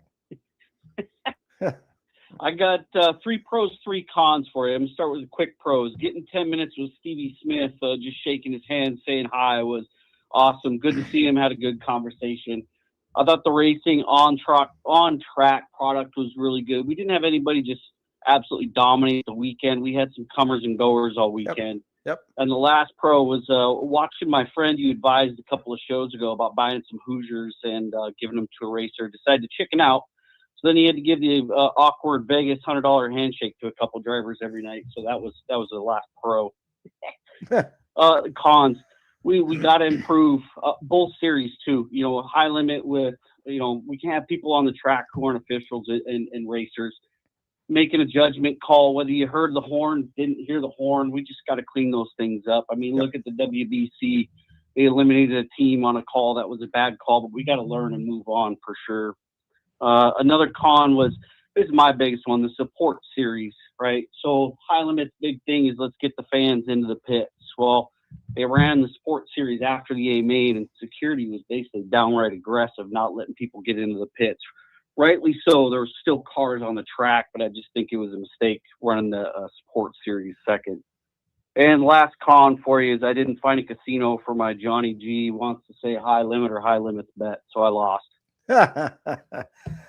I mean, those are all good pros and cons. I can't really disagree. Yeah, no, fantastic weekend. Thanks for giving me 5 minutes, shaking my hand. It'll be good to see you somewhere else around the country sometime. Thank you very much for calling, Joe. I appreciate it. Later. Yep. Just per Joseph Terrell, there is a state law that all cars have to run mufflers. So thank you, Joseph Terrell, for checking that out. You see Woo late models, Brandon Overton, T-Bone, Dennis are a vicious hit. Yeah, probably one of the hardest I've seen in a while in a late model. Now, I don't watch a ton of late model racing, but yeah, that one didn't look good. Not good at all.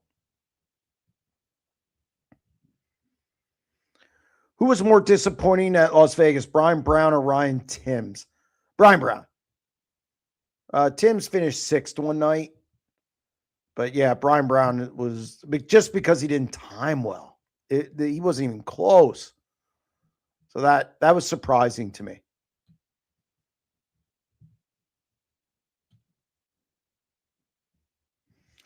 Do you think they should require crew chiefs to wear receivers during the main event due to possible open reds? I'm not against it. I'm not against that at all. I mean, give every crew chief one. Now, I don't know how that would work. You're requiring every team that runs with a series, whether it's High Limit or the World of Outlaws, to buy one. And I know it's not a huge expense, but teams are going to complain about that. They just are, because they complain about every extra, expense, and I don't really blame them. Tom Brady never paid to get into the stadium. So I get it. But yeah, I'm not opposed to the idea. I think that would be really good.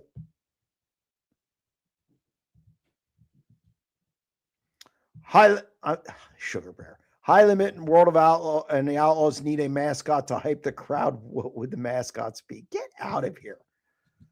A barber.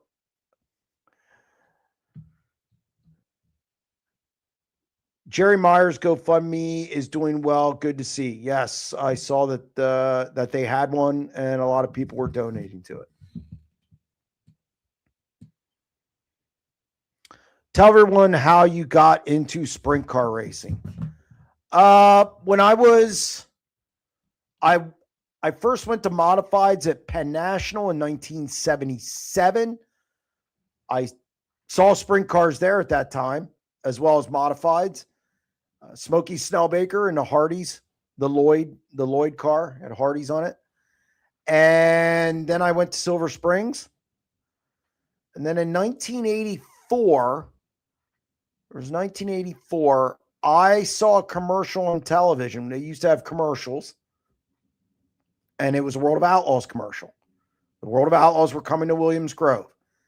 And the name I saw was Doug Wolfgang. And of course, I was 12 years old. I thought the name was cool and, come see the Outlaws. And it made me go to Williams Grove, and the rest is history. So 84, then 85. And my dad, I always went with my father, and good times. Good times. If you had to guess, how many years until we see Woo at Port Royal or High Limit at Grove, Lincoln, or Baps do you see Dirt Vision or Flow softening their stance about sharing tracks?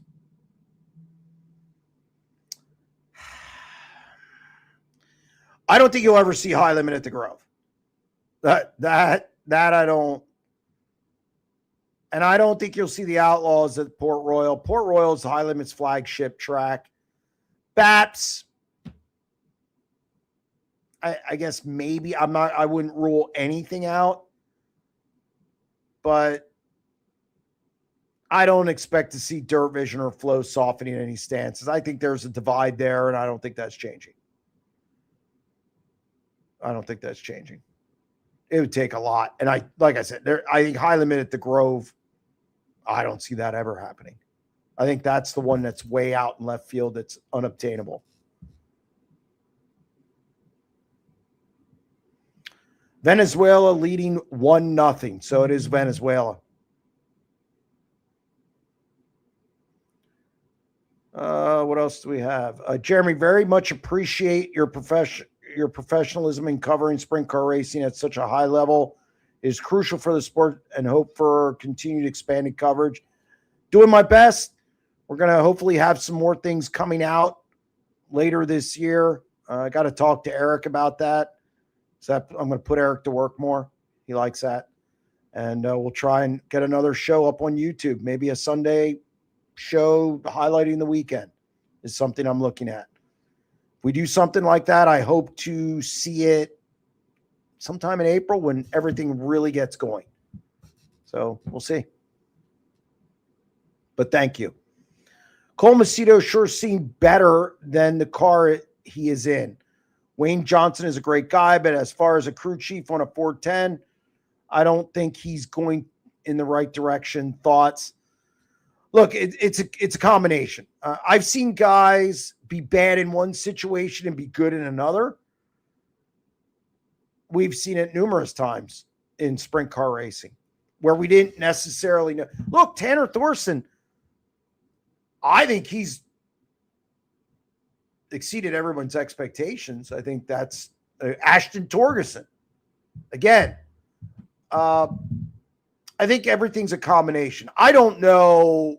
I mean, Wayne Johnson has a lot of experience.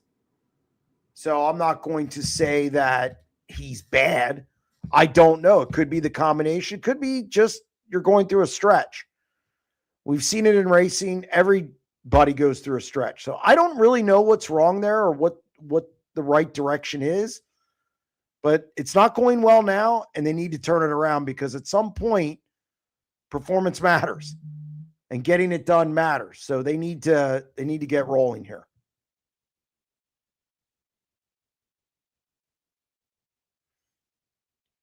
Go ahead. Still getting stuff from Joseph Terrell. He's on it. When the Book 13 sponsors are mentioned, Juniata Concrete is mentioned. Is that name Juniata Concrete up here in Newport? I would assume, because that car, I think, is based out of Lancaster. I think Book Motorsports is somewhere in the Lancaster area. So I would assume it is.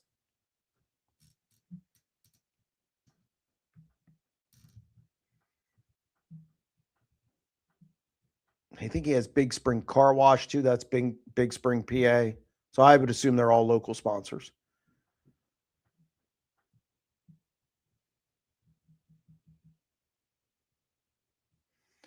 Anxious to see how Logan Seavey does in the second Spire entry. Feel like he could be another Tyler Courtney if he gave it a full go. Yeah, I just don't know if that's what he's willing to do, if that's what he wants to do. I know he has a good thing in USAC. He's successful. And there's got to be room. That's the other thing. There's got to be room for a ride that wants to run 50, 60 races. It's not just as simple as, snapping your fingers and, hey, we're gonna go win 410 sprint car racing. Got to have a team, got to have a car, and you got to have enough resources to run a lot of races. So we'll see how he does this weekend. Sorry, a little bit of a cold.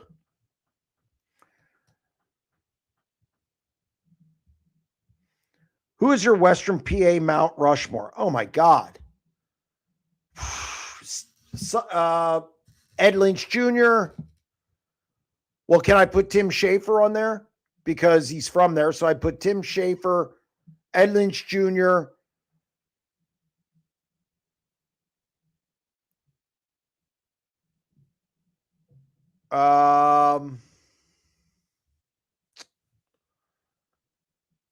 man.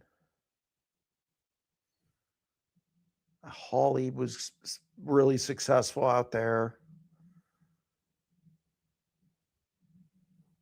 I know. See, they had guys come in though, like Kenny Jacob, Brad Doty, some other guys who used to come in there a lot. I have to think about that, but definitely Tim Schaefer and Ed Lynch Jr. I have to think about that one.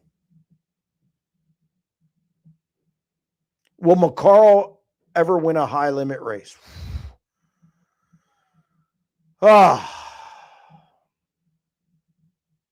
Austin didn't look good this weekend either. I don't know. I think he can. And he's probably not going to run. Got to think where he can win one. Maybe on the West Coast if he stays out there, if he goes with them. But he's going to be running Knoxville. I'll say no.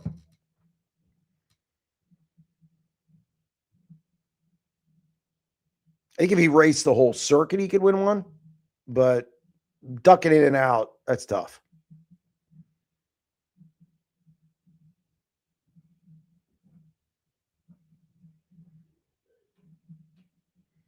Chaz on line 17. Chaz, how are you? Oh, doing all right. Not as good as you on the blackjack tables. You were railing them there at Caesar's Palace. I was so jealous. Very jealous. It's because I'm not splitting kings. Hey, man, I had good luck the following night. I went from $50 to about $650. So splitting kings work sometimes, not all the time. Regardless, we both went. I heard this question earlier. Somebody said outlaw races, high limit races. You went to both. What do you think? Which one's better right now? Obviously, we've seen way more outlaw races than high limit. We only got a sample size. I thought the Las Vegas racing was amazing. Although coming up here, there is going to be like somewhat of a split, I guess. I'm curious, what do you think, the FS1 race is going to be at Vado here next week. And then high limit rolls into Amarillo and Dodge City on Saturday, which back to facilities, I think Dodge City Raceway Park is potentially, it's in that Eldora class. It's in that high-end facility bracket, in my opinion, as far as American dirt tracks. But it's up against the World of Outlaws at 81 Speedway, which I think is about 2.5 hours. Now, funny enough, high limit is going to Dodge City, and Dodge City is one of the only few tracks I think that has both a Dodge City and a World Outlaw race this year. So thoughts on this little FS1 deal, and then how do you think a race is going to happen with these two guys within 2.5 hours? I think probably the closest race of the year, right? Yeah, the FS1 deal, I don't think we got a good sample size last year. We had to rain at Eldora, so I think that affects it. I think if Vado, the weather's good, we'll get I think it'll be a truer test of what we're going to get with FS1 and how much that viewership's going to be and what that looks like. So I'm going to take a wait and see. It's like King's Royal Week and all this. Yeah. Well, I mean, collaborate. People who aren't used to racing, they're going to tune out. They're going to tune out when it rains. They just don't. You're not going to hold their attention spans because they don't really know the sport and whatever. So we'll see what that viewership is. So I'll take a wait and see on that. Look, and then what? I'm just curious on the FS1 deal. Wasn't last year's FS1 that got broadcasted was Eldora, right? So Yes. that was kind of like a high limit outlaw show. This will be the first time we'll see just the standalone high limit guys on TV. Yes, technically. that's true. So that's another caveat to it. I don't think that's going to matter a great deal. Because if you're getting fans who aren't true sprint car fans, they're going to know the difference anyway. So we'll see. We'll see. Take a wait and see. Doing a great job at that. That's their play. Well, in my opinion, that's their play, and they're doing a good job. But. Well, whatever. I mean, again, I'll take a wait and see. As for the Kansas thing, Dodge City has had trouble drawing people in the past, even for World of Outlaws events. That's a dicey proposition. I just don't. 2 hours away, you're going to split fans. Could come down to ticket price, which will probably be pretty close to the same. I don't know how big 81 Speedway is. Both can be racy joints. So I think the racing is a push. I don't know. It's going to be interesting to see how that plays out. We've seen it. We've seen it in PA versus Ohio, which isn't that far apart. Yeah, it's not sprint car heaven though. Yeah, right. This is car count over there. Yes, this is a different animal, and it'll be interesting to see how it plays out. I would assume that the Outlaws will probably have a few more fans simply just based on what I know of Dodge City in the past. Hasn't always drawn well. Now that was in different times of year. Obviously heat. So we'll see. I don't know. I don't know what's going to happen with it, but we're here to see what happens. Well, and then obviously it looks like Colorado's trying to, muster up some sprint car support. That El Paso track, even though most people think of El Paso as Texas, that's actually in Colorado, closer in that vicinity of Dodge City. And they've been kind of building a race fan base there. I guess that's kind of like their only kind of hope right there, because you would think like 81, just vicinity-wise, will pull from Missouri and Tulsa and all that, because of the distance. Yeah, I mean, we'll see. We'll see what happens with all that. I mean, look, High Limit is still. I know as far as High Limit goes, they're still working on their schedule. They're still that's a 5-year process at least, just to firm up dates that work versus dates that don't work. It's not something. I mean, the World of Outlaws schedule as it sits now has been a work in progress for years and years and years. So I think it's kind of easier to put a schedule together. High Limit's going through that now. It's going to take 5-6 years for them to kind of get these. Look, they're always going to go to Eldora. They're always going to go to Port Royal, Grandview. Those races all do well. But it's the fill-in races. Right. So you might get them in Colorado when they go to Vegas. You might. I mean, it's all going to be weather. It's all going to be fan base. It's going to keep evolving.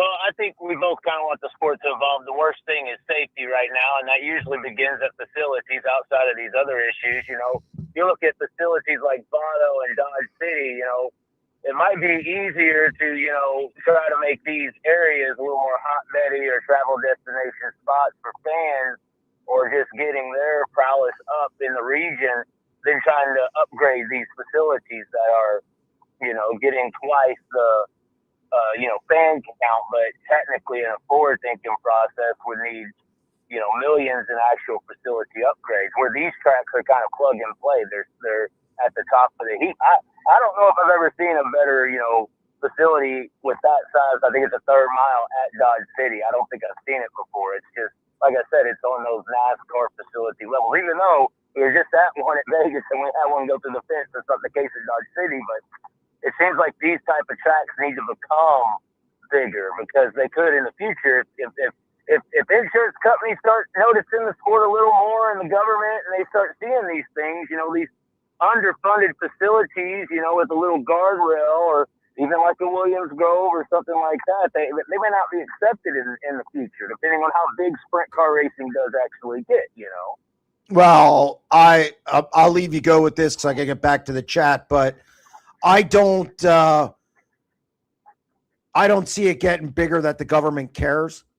I just don't. It has inherent problems that aren't going to be solved because they haven't been solved for 20, 30, 40 years. It's not like they're magically going to be solved. And I don't believe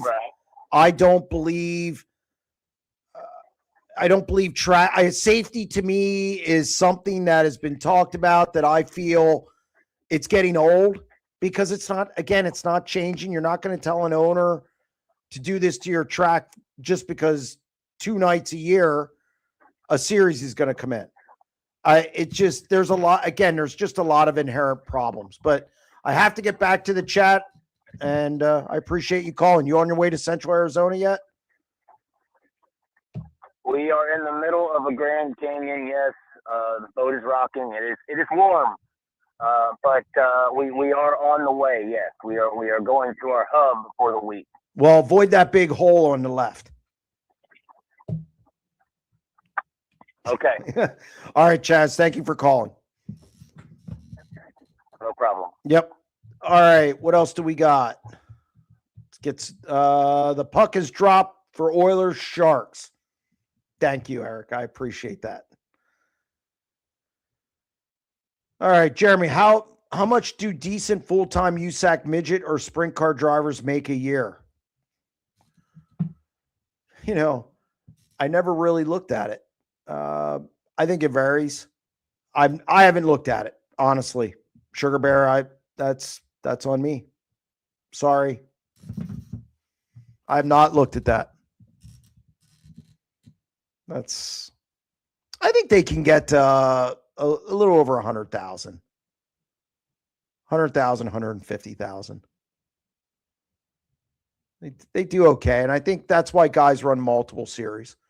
Hearing anything on what Ricky Peterson and Bryce Lucius are doing?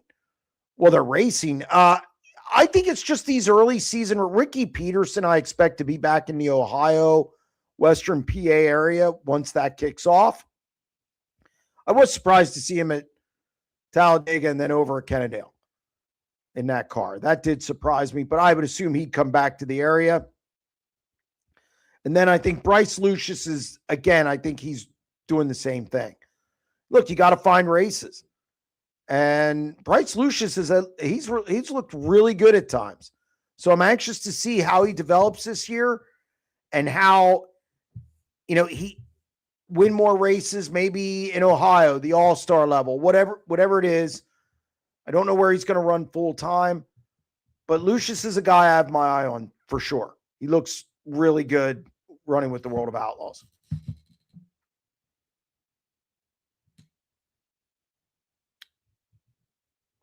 Larson does a 360 spin and goes back to 18th. When Gravel does it, Wu gives him his spot back. I think it's just difference in rules. I know the high limit rule, which I checked. The caution is at the discretion of officials. Okay. I do not know the World of Outlaws rule. So for me, off the top of my head, if somebody wants to put it up, I will gladly discuss it. But yeah, I do know the high limit rule, and it's only because it just happened. I looked it up. Or I got somebody to look it up, as I was standing there. My phone didn't work as good as theirs. But I'll check on the World of Outlaws one. And what instance are you referencing where gravel got his spot back. I assume you're going to, wasn't it out in Beaver Dam last year? Because I was at that race. And I know he did a 360. Thought it was a weird call. Jeremy, do the drivers get start money for the feature at Kennedale points? Oh, no point. You get show-up points. Show-up points. Obviously there's no points to give if they didn't run the feature. I would assume they get tow money. And then that's it.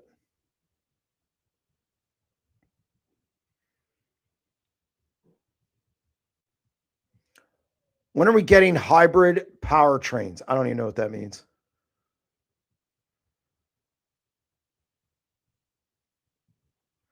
Oklahoma has some mean wrestlers. Yeah, they do. I think in totality, though, top to bottom, I think it's going to be tough to beat Pennsylvania, California, New Jersey, probably in that order. Ohio has some good ones, too.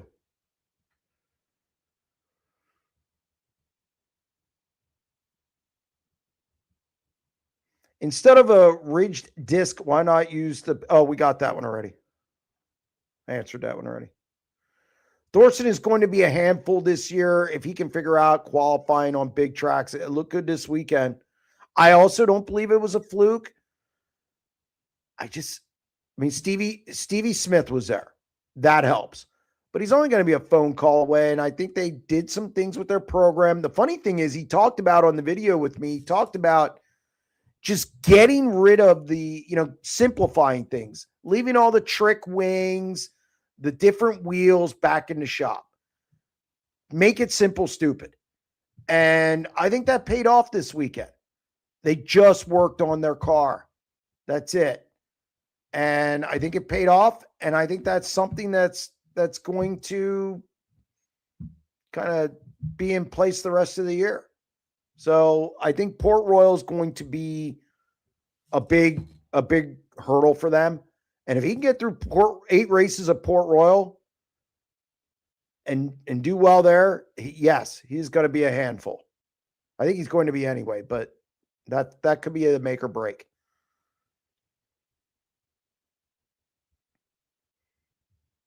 Do you see Toyota expanding beyond Roth soon? Surprised they don't get Seabell involved in some way. Yeah, they're going to sell these to the public. It's just a matter of time if they haven't already. It's whether you can afford one. Do you want to go that direction? A lot of guys are locked in with their motor builders. I think there's going to be some things changing with some teams. Obviously, the deal at Garrett is going to change some things. I don't know. We'll see. But this motor thing, I think it's going to be a bigger story over the next couple of years. Guys just can't get motors. I think you're about a year and a half out at Ryder because of the volume. Motors is going to be a big issue. And it's not so much the cost. It's being able to get them. And so I think Toyota will become a player at some point.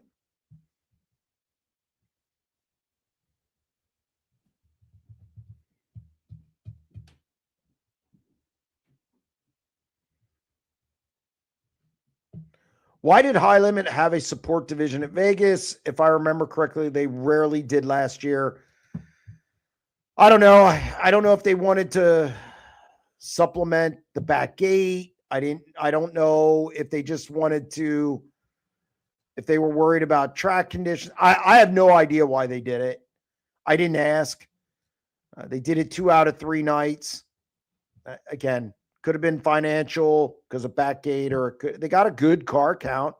I was surprised they got that many. I don't think it helped with the track. I thought the track was good Saturday, so they didn't need him. Now, that was the 3rd night of the deal, and it was a lot windier. So the track dried out a little more. Times were down in time trials. So I don't know why they did it. I'd be good if they didn't do it.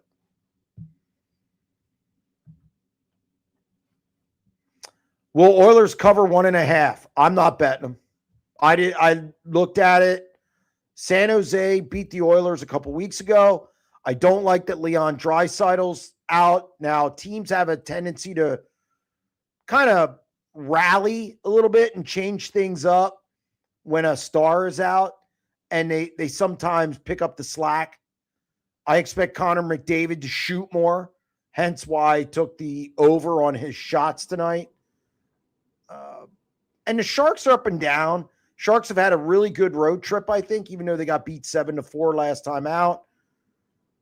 They beat the Canadiens. They beat up the Bruins.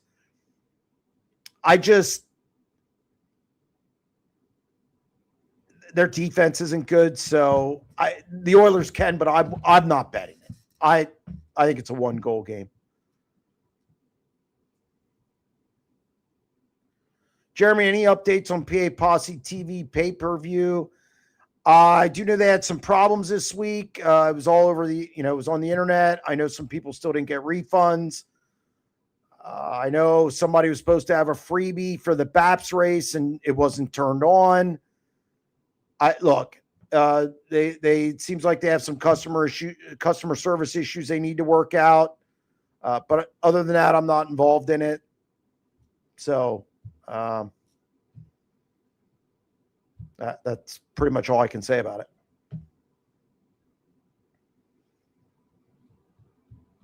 Jeremy, who is your Ohio Mount Rushmore? Good God. Well, Rick Ferkel.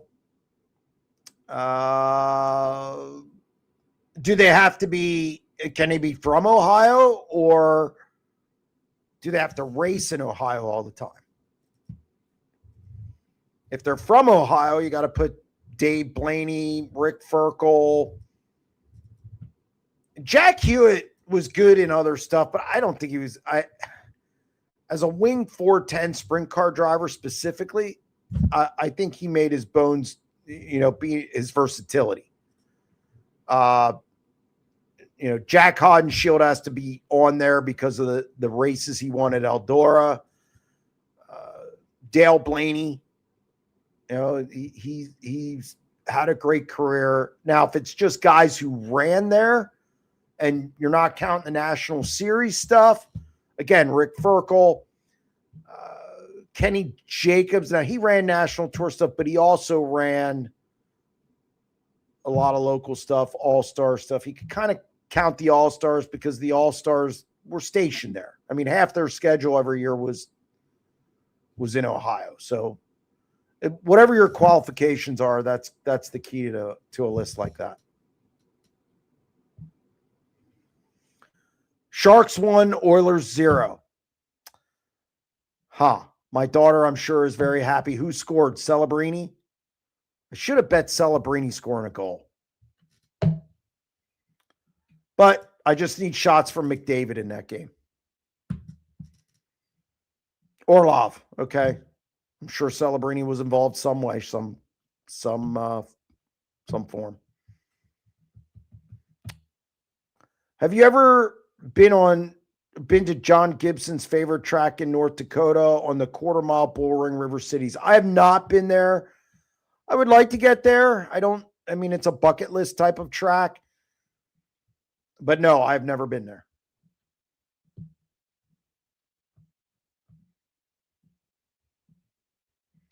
Shout out to Hunter for after viewing the video and taking blame for the crash with him and Peck. Just some hard racing.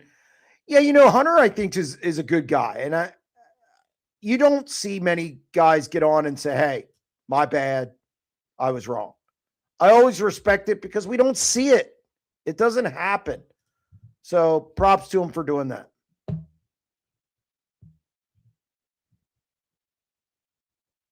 Jeremy, this week, make your own 24 sprint car feature lineup of all time since, say, 1975.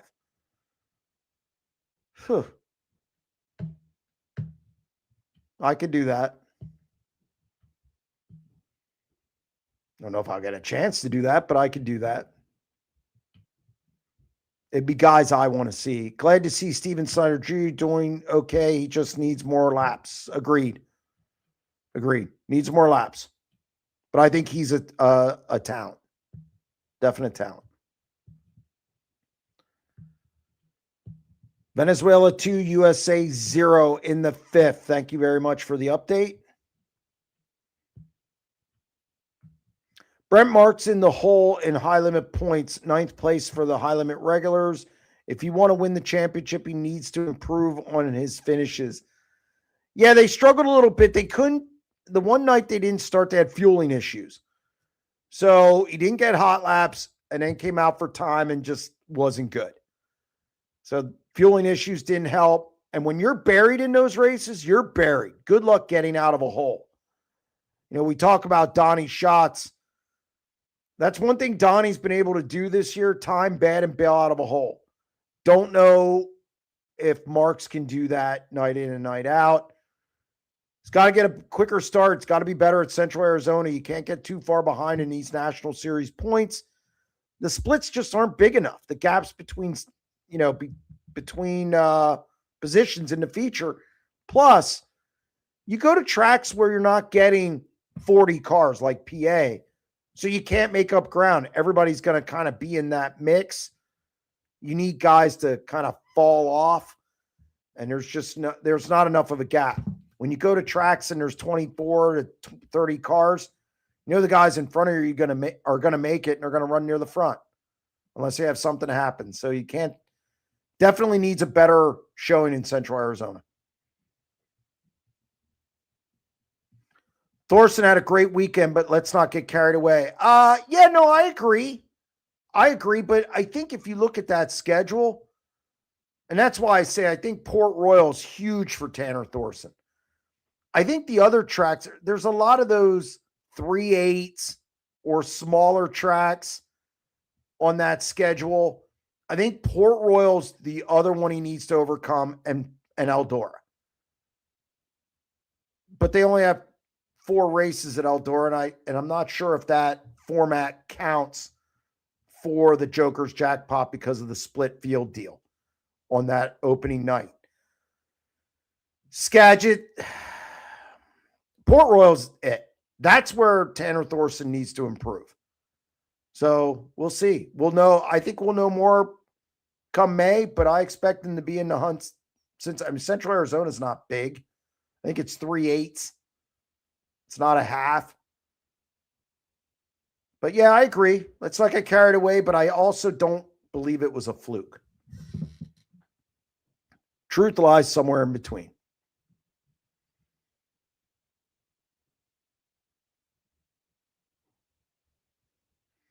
Sharks won, Oilers won. Who scored for the Oilers? Say McDavid, because it's at least a shot.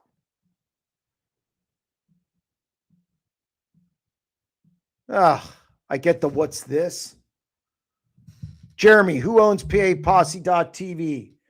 That would be Scott Gobrecht, Mike Hefner, and Jerry Parrish, the owners of Lincoln, owners at Lincoln Speedway.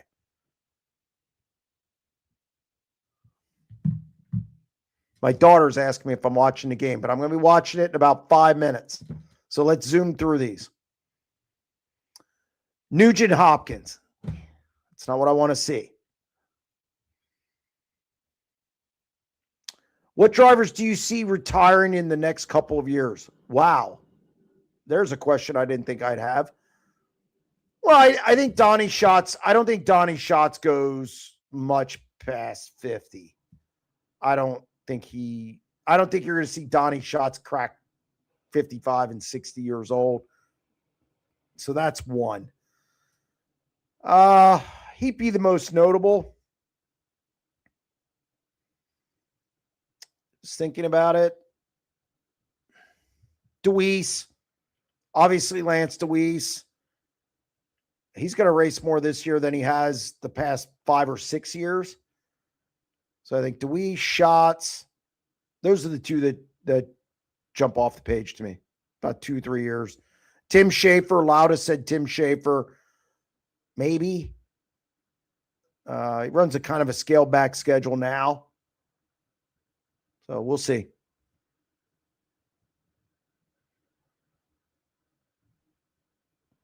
Car count at Port Royal this week for the first PA Series race. 30, 32. Somewhere in there. Is Buddy already out of the title hunt? No, he's not out of it. It's premature to say that. He's going to win races. He was behind more than this last year and made it uncomfortable for David a little bit. I'd use the word uncomfortable. So no, he's not out of it by any stretch of the imagination. I still think David's going to win it, but Buddy's by no means out of it. Not even close. Is Lance just sticking around hoping to race with Cole? No, I think he has a great situation now with the Eichelberger car. I think it's perfect. Rich is an old school guy. They have a lot of equipment. I think Lance is rejuvenated a little bit. So no, I don't think it's just to get Cole a ride. No. Or racing with Cole. No. It's never mentioned that to me.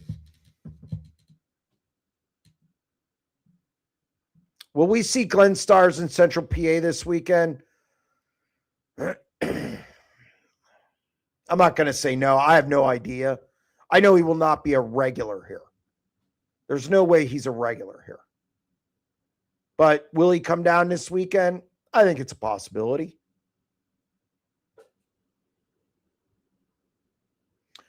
What needs done to make sprint car racing where you have more chance of winning a race further back than the first two rows? I think you're going to have to change the wings, and I think you're going to have to change the tires. I'm a dish wing guy. I've talked to a lot of guys about that. And so, yeah, I don't. And tires. It's going to be a combination of things. Will that change? I have no idea. You got to have different compounds, I think. You got to have comers and goers. Tires got to give up at some point where you go with a harder compound where they come on late. If you go with the softer compound, they get off to a quick start but fade late. You get movement. We don't have that now. So I think you're going to have to change, give more options, and then I'd like to see a dish wing.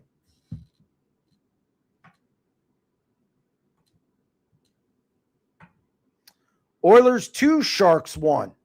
All right. Who scored that one? Who scored? Say Connor McDavid.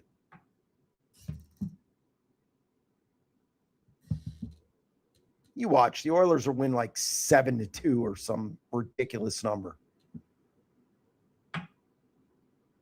Eric gives me the score and then does this when I ask him who. What do you mean? You get the guy who scored. What needs done to make? Okay, we already got that one. Murphy. Connor Murphy's a defenseman. Oh, God. All right, what else do we got? McDavid 0 shots after 11 minutes. Lauda, way to crap in my Cheerios, buddy. Thank you. Need shots. I need shots. How are the Islanders doing? Somebody tell me how the Islanders doing. Oh, now we're wrapping up? Way to go. Can't even get an update on the Islanders. And then I get to shrug from Eric. This guy. That's going to wrap up this edition of the Sprint Car Unlimited live show. I'm going to call my daughter. She'll give me updates. And then I will also be able to work on the 98.9. Thanks again, everybody. And we'll be back next Tuesday. Stay tuned.